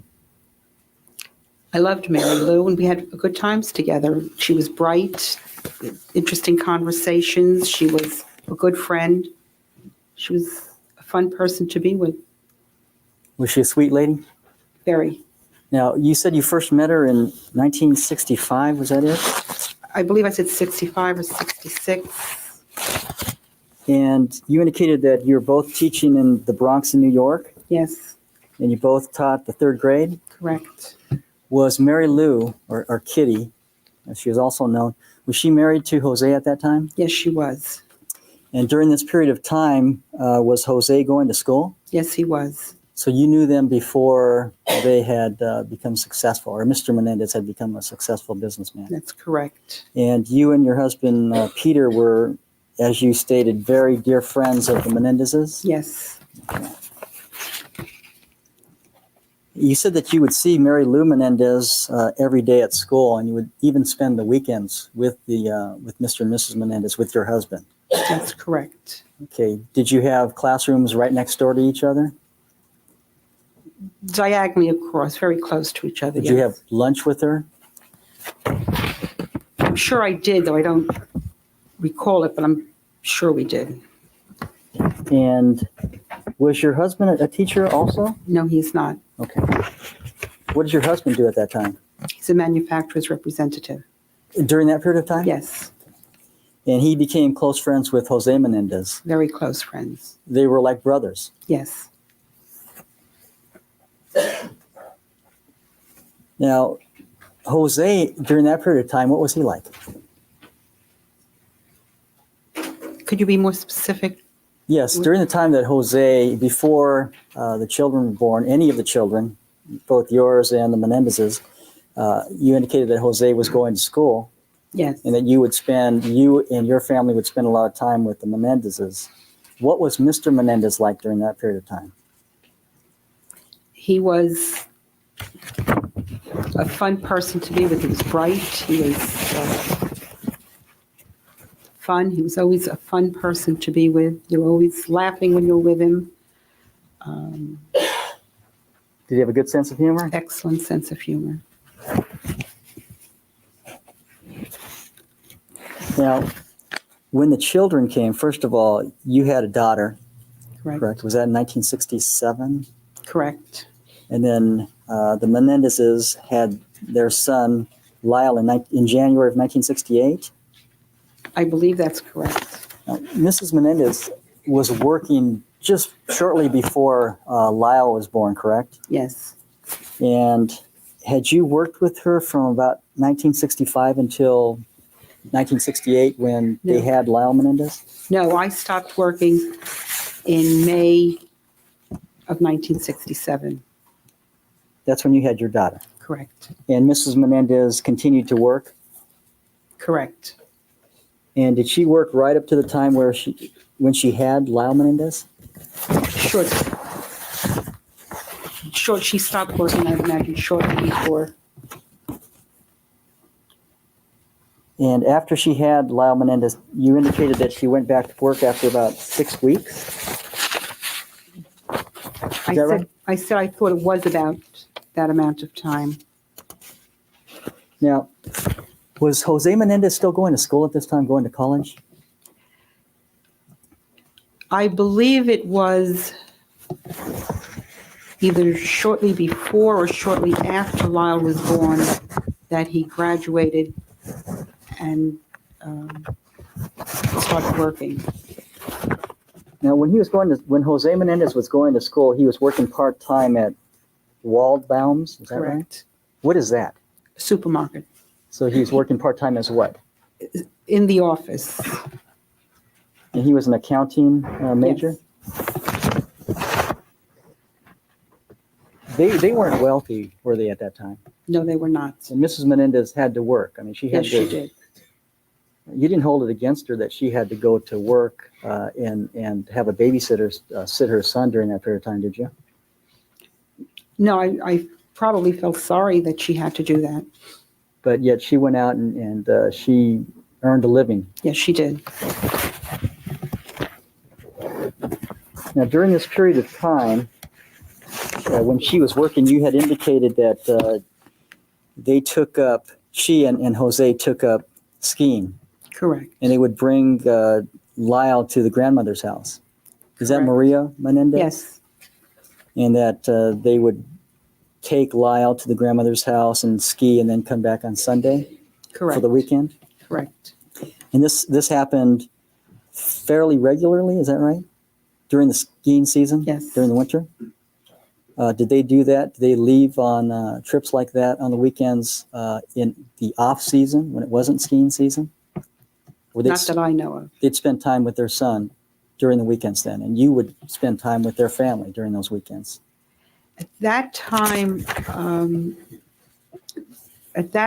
they were living in New York, and we were already living in Rockland County. We saw them far less frequently, so I'm not really aware of what they were doing on the weekends. Okay. Now, at some point after Eric Menendez was born, did you have a lot of contact with the family during that period of time? I believe Eric was born, I believe, and they moved to Chicago very shortly thereafter. We did not see them when they were in Chicago. So from about the time that he was born until he was 2, we did not have contact with them. When they moved back to New York, then we did. So there was about, a 2-year period that you did not see the Menendezes after Lyle was born? After Eric was born. And after Eric was born. And then was it about 1972 that you saw them again? If that was the year that they moved back to Muncie, I've lost track of, Okay, of the time here. So you remember the Muncie house? Yes. And the photograph that you looked at with the little ledge, was that the Muncie house? Yes.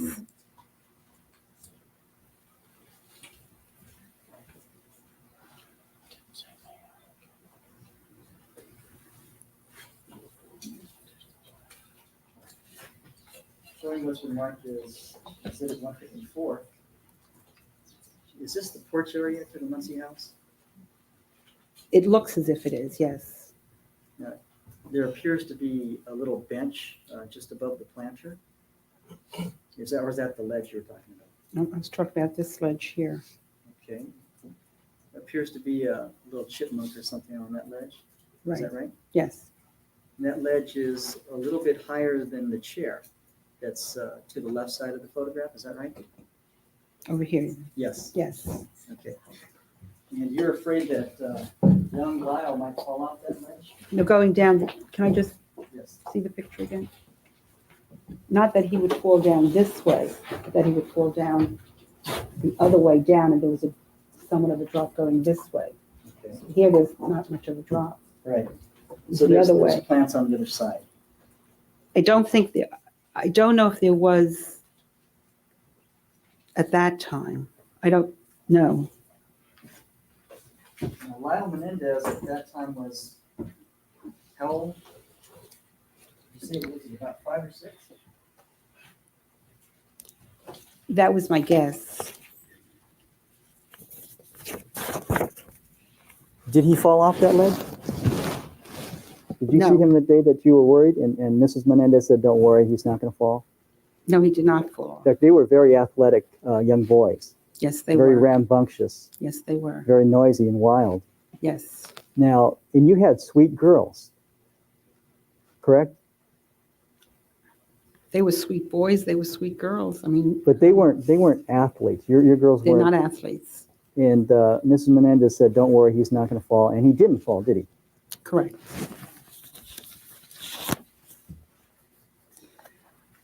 Now, would it be fair to say that Kitty Menendez spent most of her time driving her sons to various lessons and to school? Yes. She spent the whole day from early morning until nighttime driving her sons to and from lessons and to and from school. That'd be fair to say? Well, not when they were in school, obviously. Pardon me? Not when they were in school, obviously. You said all day. Yes. It would be after school mostly. Wouldn't she get up before 5 o'clock to take her? I believe you said that the sons would take lessons from about 5 in the morning, At one period of time, yes. and you were personally aware of that period of time. She told me that she was doing that. And she This was when they were living in Jersey, I believe. personally got up and took her son to his lessons. Yes. And were you told that she took her sons to these lessons and sports events from morning until night? She had to drive around town? Yes. That she had to go from Princeton to New Brunswick before school? After school. Before school to take Lyle to his lessons, tennis lessons? No, she went to New Brunswick after school. Were there times that they would practice? I believe you indicated that they practiced before school. Yes, but the way I understood it, the way Mary Lou told it to me, they were going to Philadelphia, I believe it was, before school, and New Brunswick after school. Okay. So they would go from Princeton to Philadelphia? I believe so. That would be the 5 o'clock tennis lesson? Yes. How far is that? I have no idea. Okay. But that's from Princeton, New Jersey to another state. I mean, it had to be, you have no idea? I have no idea. Okay. Did she indicate to you that after she would go from Princeton to Philadelphia, that she would have to go back to Princeton to pick up her other son and take him to school? No. You don't recall that? Are you saying from New Jersey to Philadelphia? Right, and then back to Princeton to take her son to school. No. And it was your understanding that she had to take her sons to practice after school as well? Yes. Now, when Jose was home and he interacted with you and your husband, Peter, and your family, did he appear to be relaxed around you? Very relaxed, yes. He had known you and your husband and had been friends with you for years, and he was comfortable? Yes. Now, when the sons came, when the two defendants were born, did the focus turn on the sons as far as the attention? Yes. Vegas to whom? Sustain the answer, sir. At some point, did Mr. and Mrs. Menendez focus almost their entire attention on their sons? Yes. Okay, when was that?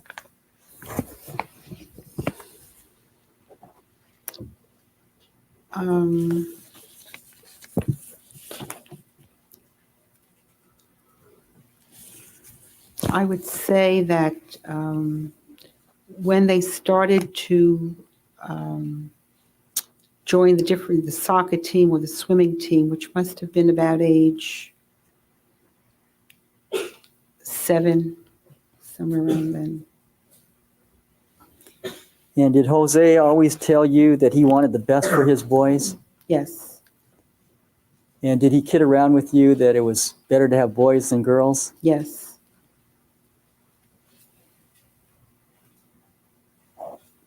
Was he a good father at that time? He was certainly spent a lot of time with the children, yes. When he would come home from work, would he hug and kiss his young boys? I was not often there when he came home at that time. But did you see that?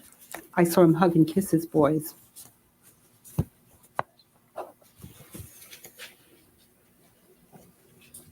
Did Jose tell you that the most important thing to him was the boys? Yes.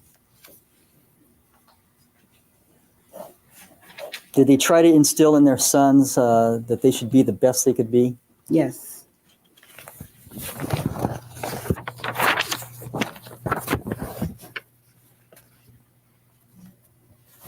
And likewise, did Mary Lou tell you that she wanted her boys to have the best and to achieve? Yes. Now, you had indicated that you had a lot of fun when you were with Mary Lou. Yes. And she had a way of making you feel good about yourself. Yes. And making you feel that you could do anything. Yes. Now, with regard to the swimming lesson that you said that you were present for, where Lyle Menendez came out and said it was too cold, and Mrs. Menendez said, go back in.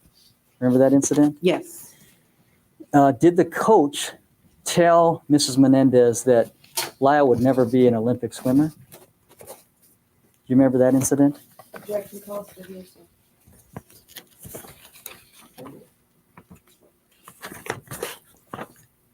Could you repeat that? Yes, that incident that you referred to, or you testified to earlier. You said that Lyle Menendez was in the pool and it was cold, and he came out and said it was too cold, and Mary Lou told him to go back in, that he would get used to the cold water. Yes. And you had indicated that the coach said, what are you trying to do, make him a champion? Right. Wasn't it the coach's statement that Lyle would never be an Olympic swimmer? I don't recall that. Would it refresh your recollection to take a look at a report? I would object to that. No, that's not adequate foundation. Is this the same conversation? Yes, Your Honor, it does. And show the witness the report. The objection is the identification. All right. And why don't you identify what report it is?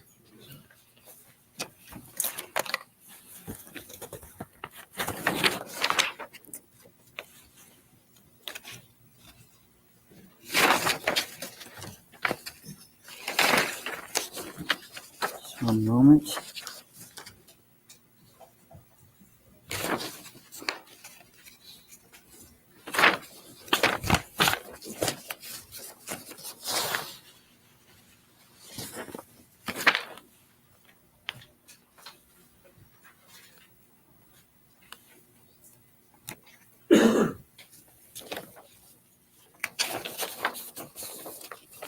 If you have one moment, Charlie, let me just find it in my notes.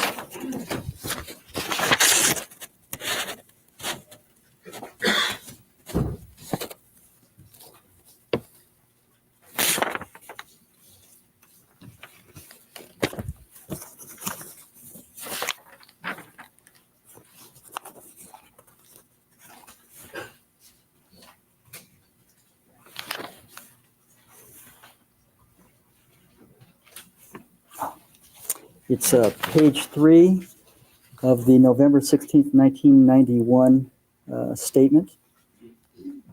Interview with Faith and Peter Goldsmith.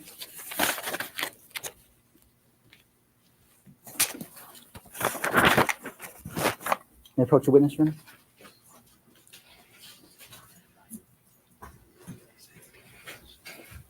Could you take a look here?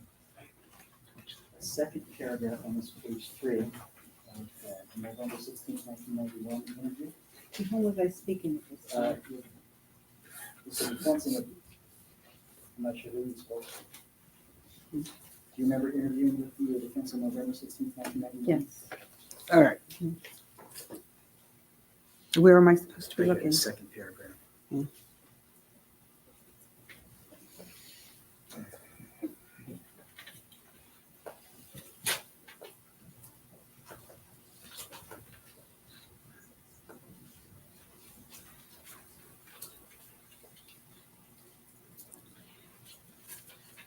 You know, what is the question that you want me to answer? Does that refresh your recollection of that incident? Yes, I believe it's the same impression is given that the swimming teacher was saying he's not going to be a champ, whether she used the word champion or Olympic swimmer. It was the idea that Mary Lou said, yes, he will be. That's what I'm working towards. And whether the words were Olympic swimmer or champion, I guess I can't be 100% certain, but that was the idea. Okay. So when the instructor had told Mary Lou that her son Lyle would not be a champion or would not be an Olympic swimmer, Kitty or Mary Lou indicated that was the wrong kind of attitude to have that her sons could achieve. That'd be fair to say? That would be fair to say, yes. And she was a bit annoyed at the attitude of the swimming coach that she said in front of her son that he wouldn't be a champion. Correct. And relative to that, you had indicated that even for yourself, that Mary Lou Menendez would make you feel like you could do anything. Isn't that correct? Correct. She had a way of encouraging people? Correct. Okay.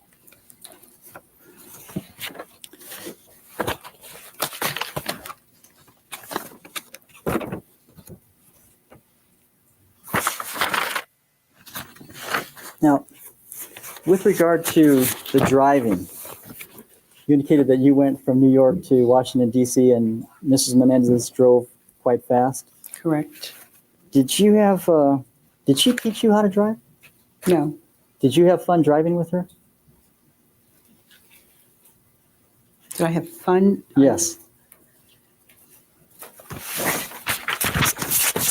I don't know if I understand the question. She doesn't understand the questions. You have to take it. Okay, did you indicate that you like to drive with her and like to follow her places? Did you ever say that? Did I like to follow her places? Yes. I'm not sure. I don't remember saying I like to follow her. But did you like to drive with her? Go places with her? I like to go places with her, yes.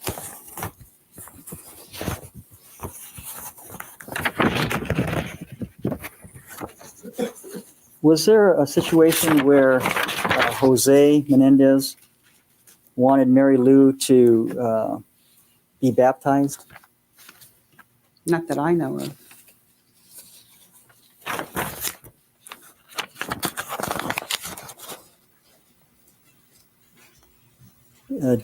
Would it refresh your recollection to take a look at the same report, page 5? No, I would object to that if that's not still irrelevant.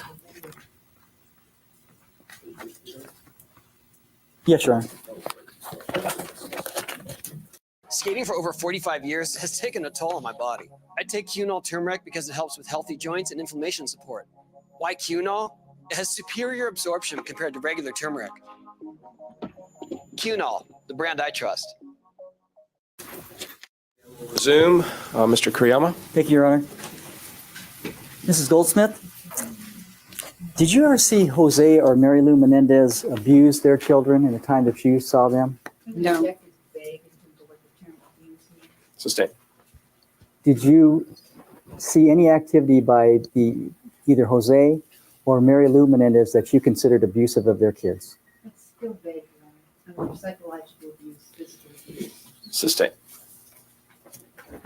Did you see anything with respect to any physical abuse of the defendants in this case by either Jose or Mary Lou Menendez?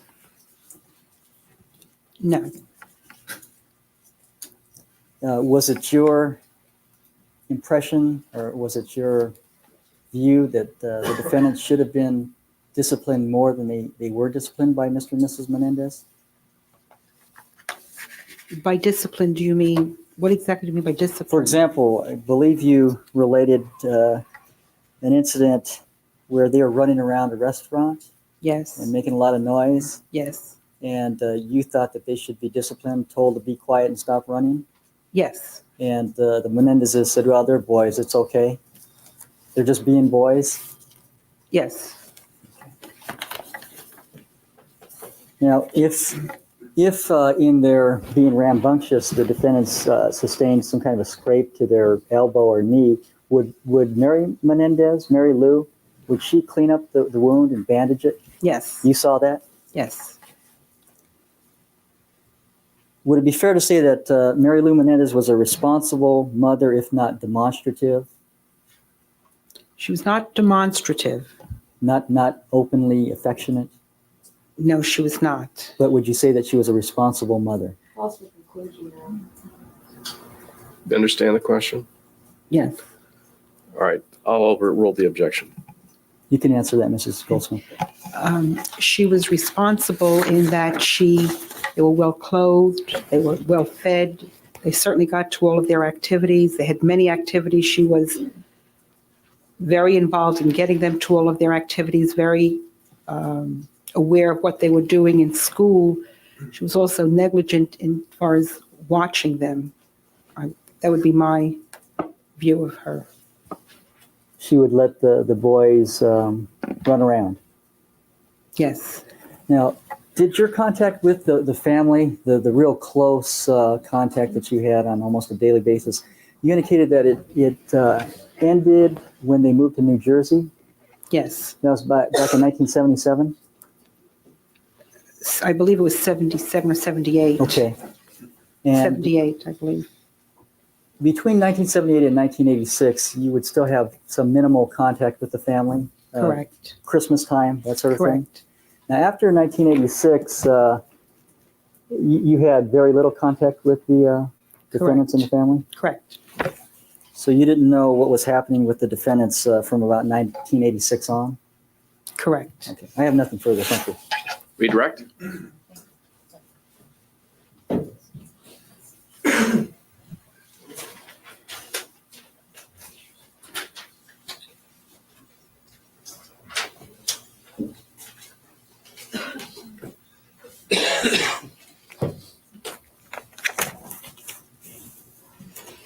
Mrs. Goldsmith, you were asked by Mr. Kuriyama about the fact that Mary Lou had to teach and you were not being critical of that because she had to work. Is that correct? Correct. Now, when you two were teaching together, about what time would the work day end? 3 o'clock. So she would have been free to go home to her infant son at 3 o'clock in the afternoon, Monday through Friday. Is that correct? Correct. And this was during the period of time in which she talked about placing her son at her mother-in-law's house full-time during the week. Is that correct? Yes. And just visiting him on the way to skiing and on the way back. Right. So she would have had from 3 in the afternoon until whatever time everybody went to bed at night to spend with her son. Right.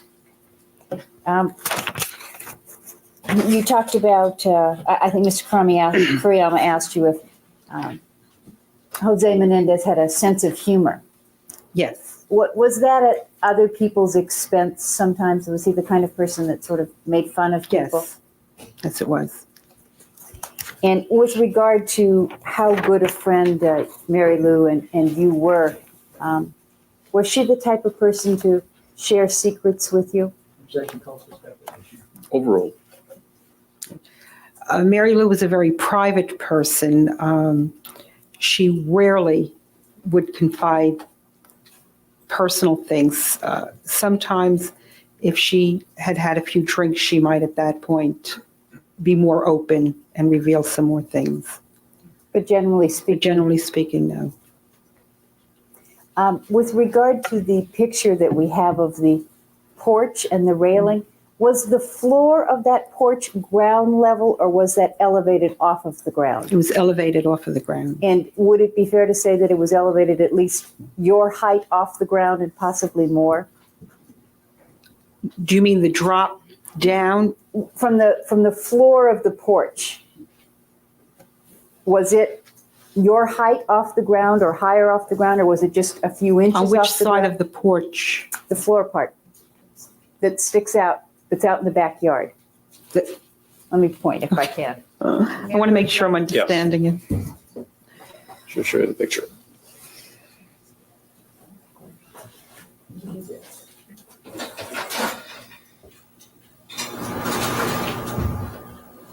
Okay, we have the top railing and the floor. Right. Do you have an idea what the distance between the top railing and the floor would be? This height or more or less? Maybe that height. Okay. Now, the distance, was this floor of the patio ground level or was it up off the ground? If you were It was up standing- off the ground. Okay.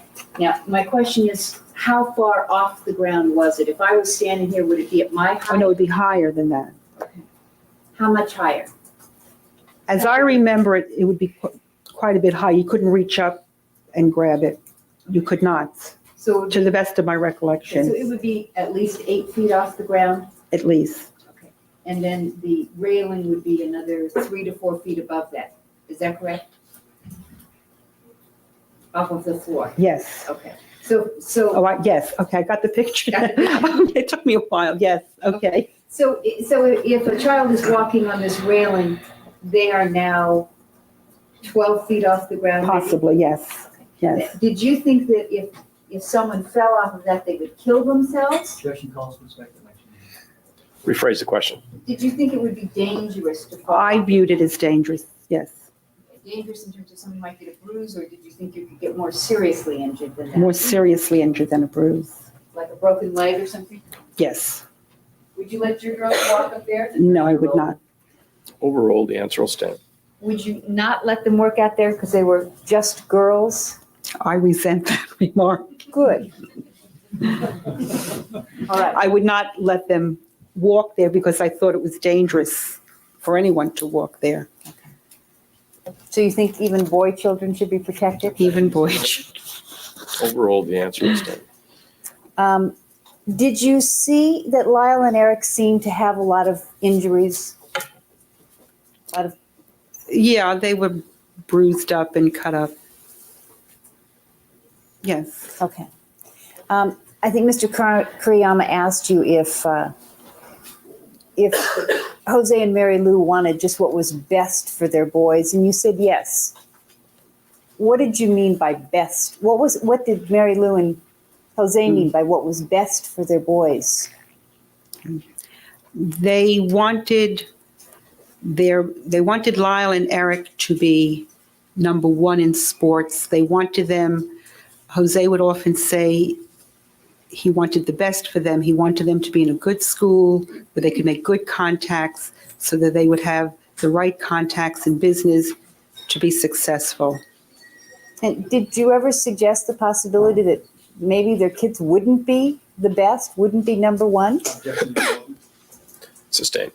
Did either Jose or Mary Lou talk about what would happen if their children weren't the best? Yes, Jose and I once, or more than once, Jose and I had conversations when the when Lyle and Eric were very young, and he would at that point be telling me how they were going to be number one and they would be the best at this whole scheduling that he had. And I would ask him, what would you do if they were not? What would you do if one of them had a learning disability? And he just said that would never happen, that his child could not have a learning problem, that they would be number one. And I said, but people do have children, just hypothetically speaking, what would you do? Would you be able to accept it? And he said he would never have a child like that it was not a possibility. I think Mr. Kuriyama asked you whether Jose had said that the most important thing in his life was his boys.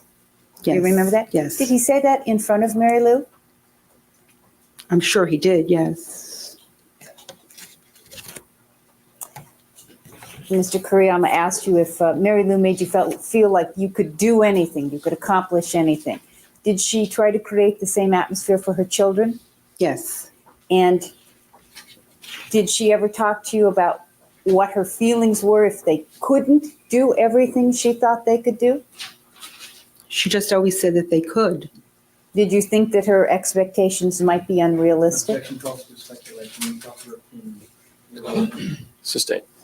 Did you ever suggest to her that maybe they couldn't be everything she believed they could be? Objection irrelevant.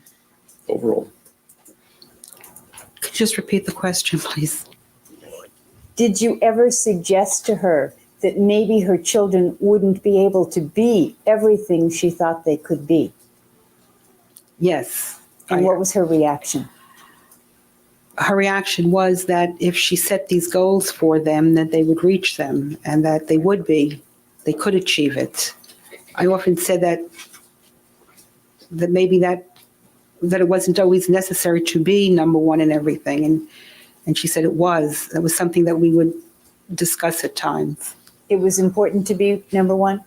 Yes, it was necessary. It had to be. Was it everything to be number one? Was that the only thing that was It important? certainly seemed to be, yes.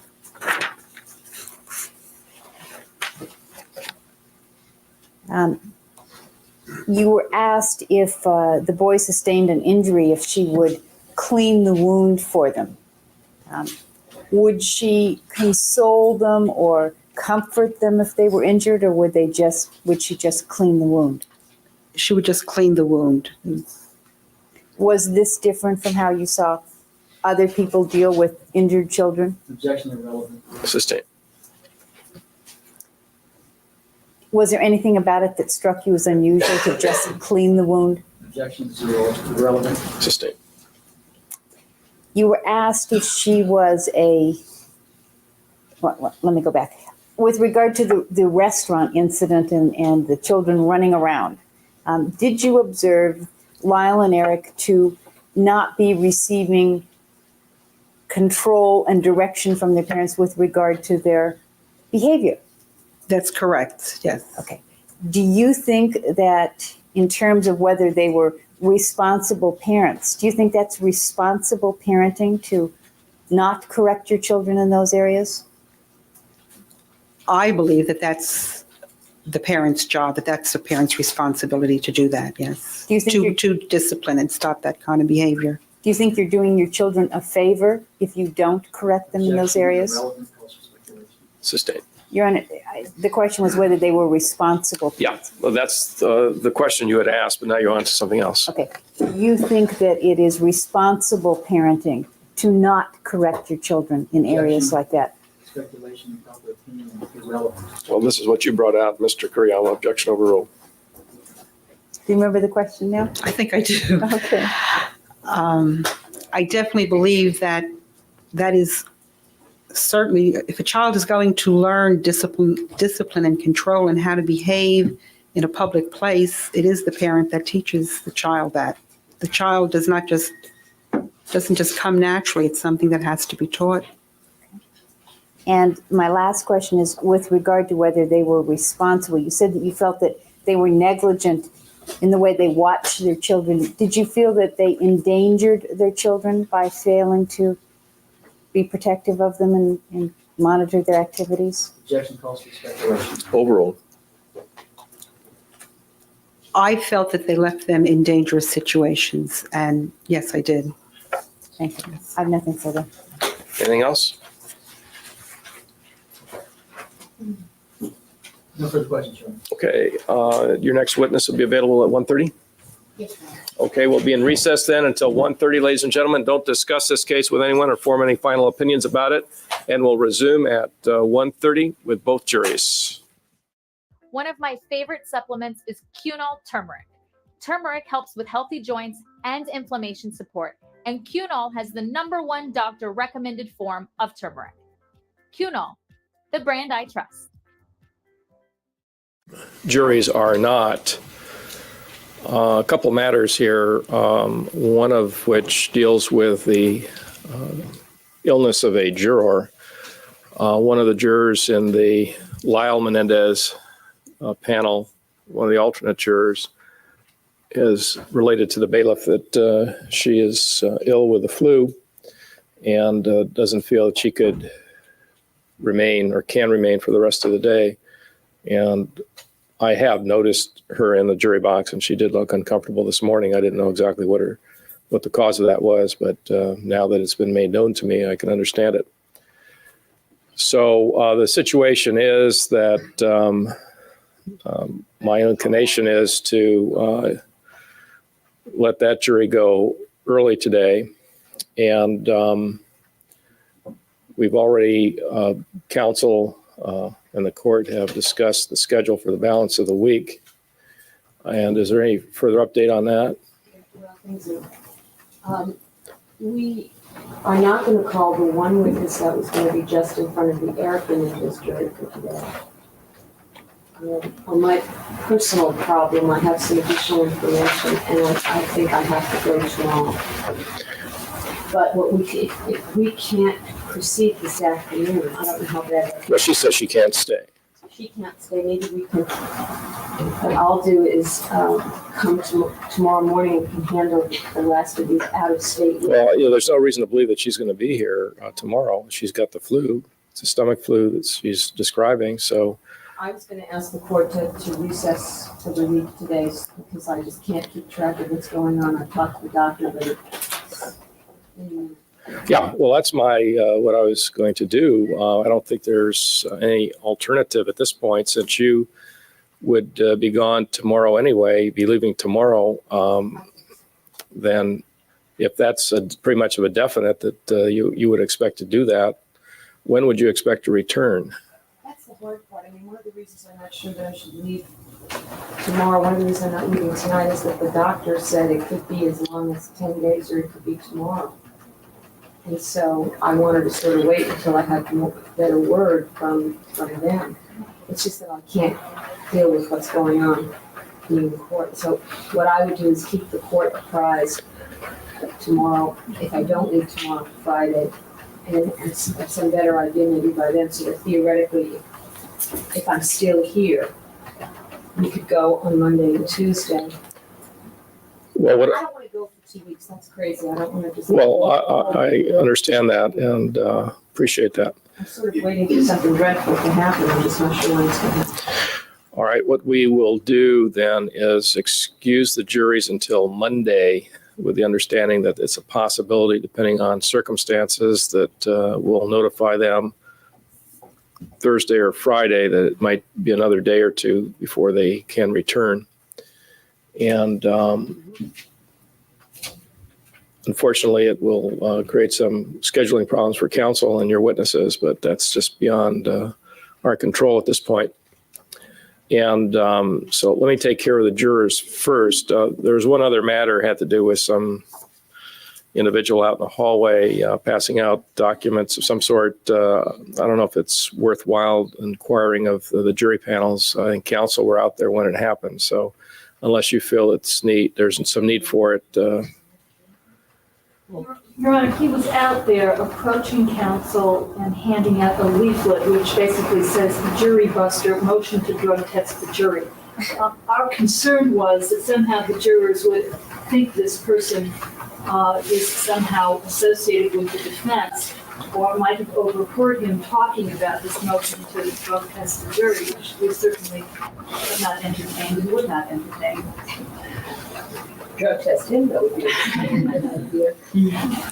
Well, is there any reason to believe that he would be connected to one side over the other, or just a kook to happen to be in the hallway? Well, I'm just concerned you may have spoken with the jurors. When I arrived, he very aggressively came up to me and insisted on talking to me in a loud voice in front of other people. There were no jurors in my immediate presence when that took place, but he was here when I arrived, and jurors had been in the hallway, so. Okay, let me just get the jury panels in. I'll make brief inquiry, and then we'll excuse them. All right, the jurors, except for one, are back here. Let me just ask, you won't be able to make it for the rest of the day, or? Okay. We'll just wait for the other juror here, and I'll give you all a little information.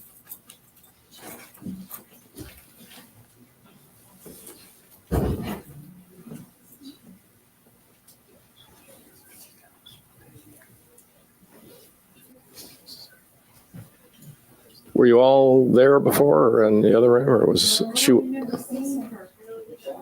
Oh, okay. Okay. All right. Well, let's just go ahead here a little bit, and we'll talk to her when she arrives.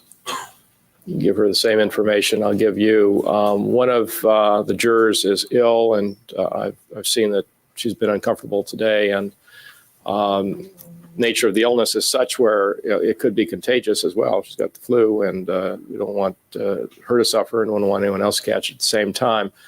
And another situation has risen. We learned today that one of the lawyers in the case, a parent, has suddenly been taken quite ill, very ill, and is not likely to survive the illness. And there's need for that attorney to take care of things and deal with that situation, and quite understandably. So we were, based upon discussions the lawyers and I had this morning, we were contemplating taking the balance of the week off so that she could take care of things as best she can under the circumstances. So rather than keep you here and the one juror uncomfortable because of your illness, we'll take a recess now, and we'll start up again on Monday. And what we'll do is, if we learn between now and Monday, say on tomorrow or Friday, that there is a need for some further adjustment of the schedule because of the attorney's situation and dealing with her serious problem, then we'll let you know of that and schedule, give you a little extra time depending on that. But right now, what I'm going to do is excuse you and order you to return at 9 o'clock Monday morning when the case will continue. This brief delay should not in any way have any influence on you or your role as jurors. This sometimes happens during the course of the trial with so many people involved. The important thing is that you not discuss this case among yourselves or with anyone else, not form any opinions about it, and don't look at any of the news coverage, anything that's written about the case or broadcast on TV or radio. Just make your decision based on the evidence presented in the courtroom and my instructions on the law. So I'm going to excuse you all, and and it's all your fault.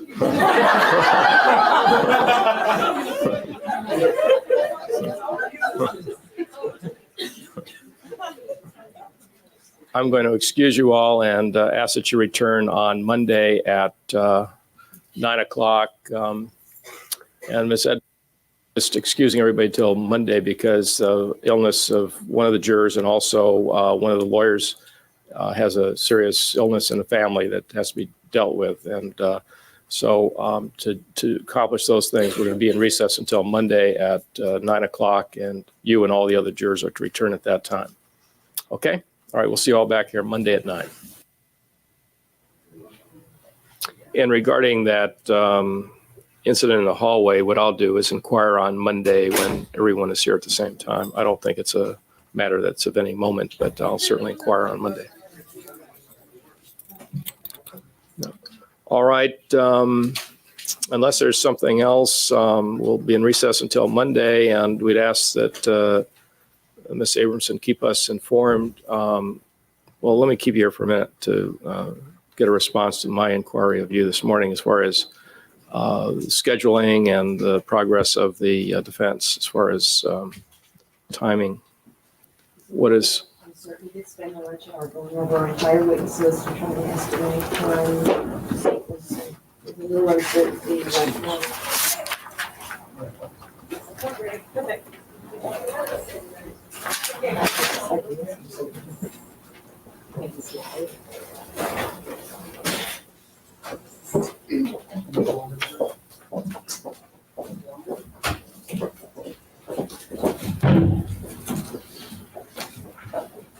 I was saying some uncertainty over how long Well, that aside, what is the, just generally? Generally, it appears that going over the list and cutting a lot of people out, it looks like we have about 40 more witnesses to call, most of whom are very, very short. But we also have both defendants and their experts, and we think those will be that.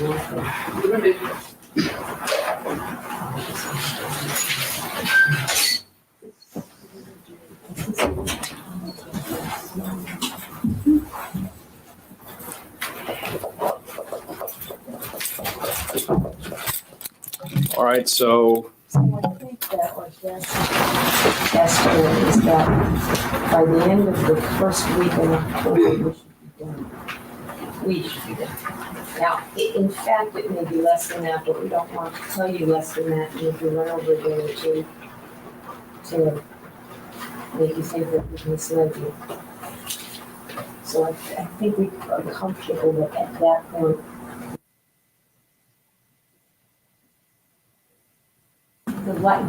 our inclination was to tell you the end of September. I just wanted an extra week as a buffer. Okay, and the people indicated there might be rebuttal. You have at this point a time estimate? At this point, I would guess 7 court days at the outset. Okay.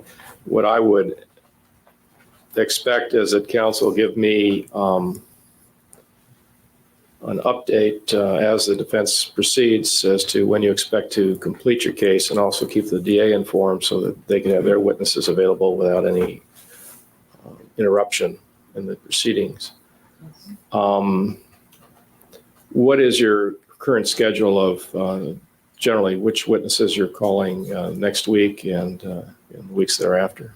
It's a little up in the air because since we're not certain of Ms. Abramson's schedule, we had out-of-town people planned, but we may try to schedule local people instead, although that varies our order so that if we have to reschedule, it's not as expensive. So we're gonna have to, we'll spend the next day trying to sort that out and see who's available, who lives in California. All right. What I'll ask is that once you have an idea of who your witnesses are, in which order that you submit to the court a list of witnesses in the order in which you expect them to be called, so I have some idea of what's in progress. And I anticipate that the people will begin objecting to some of these witnesses.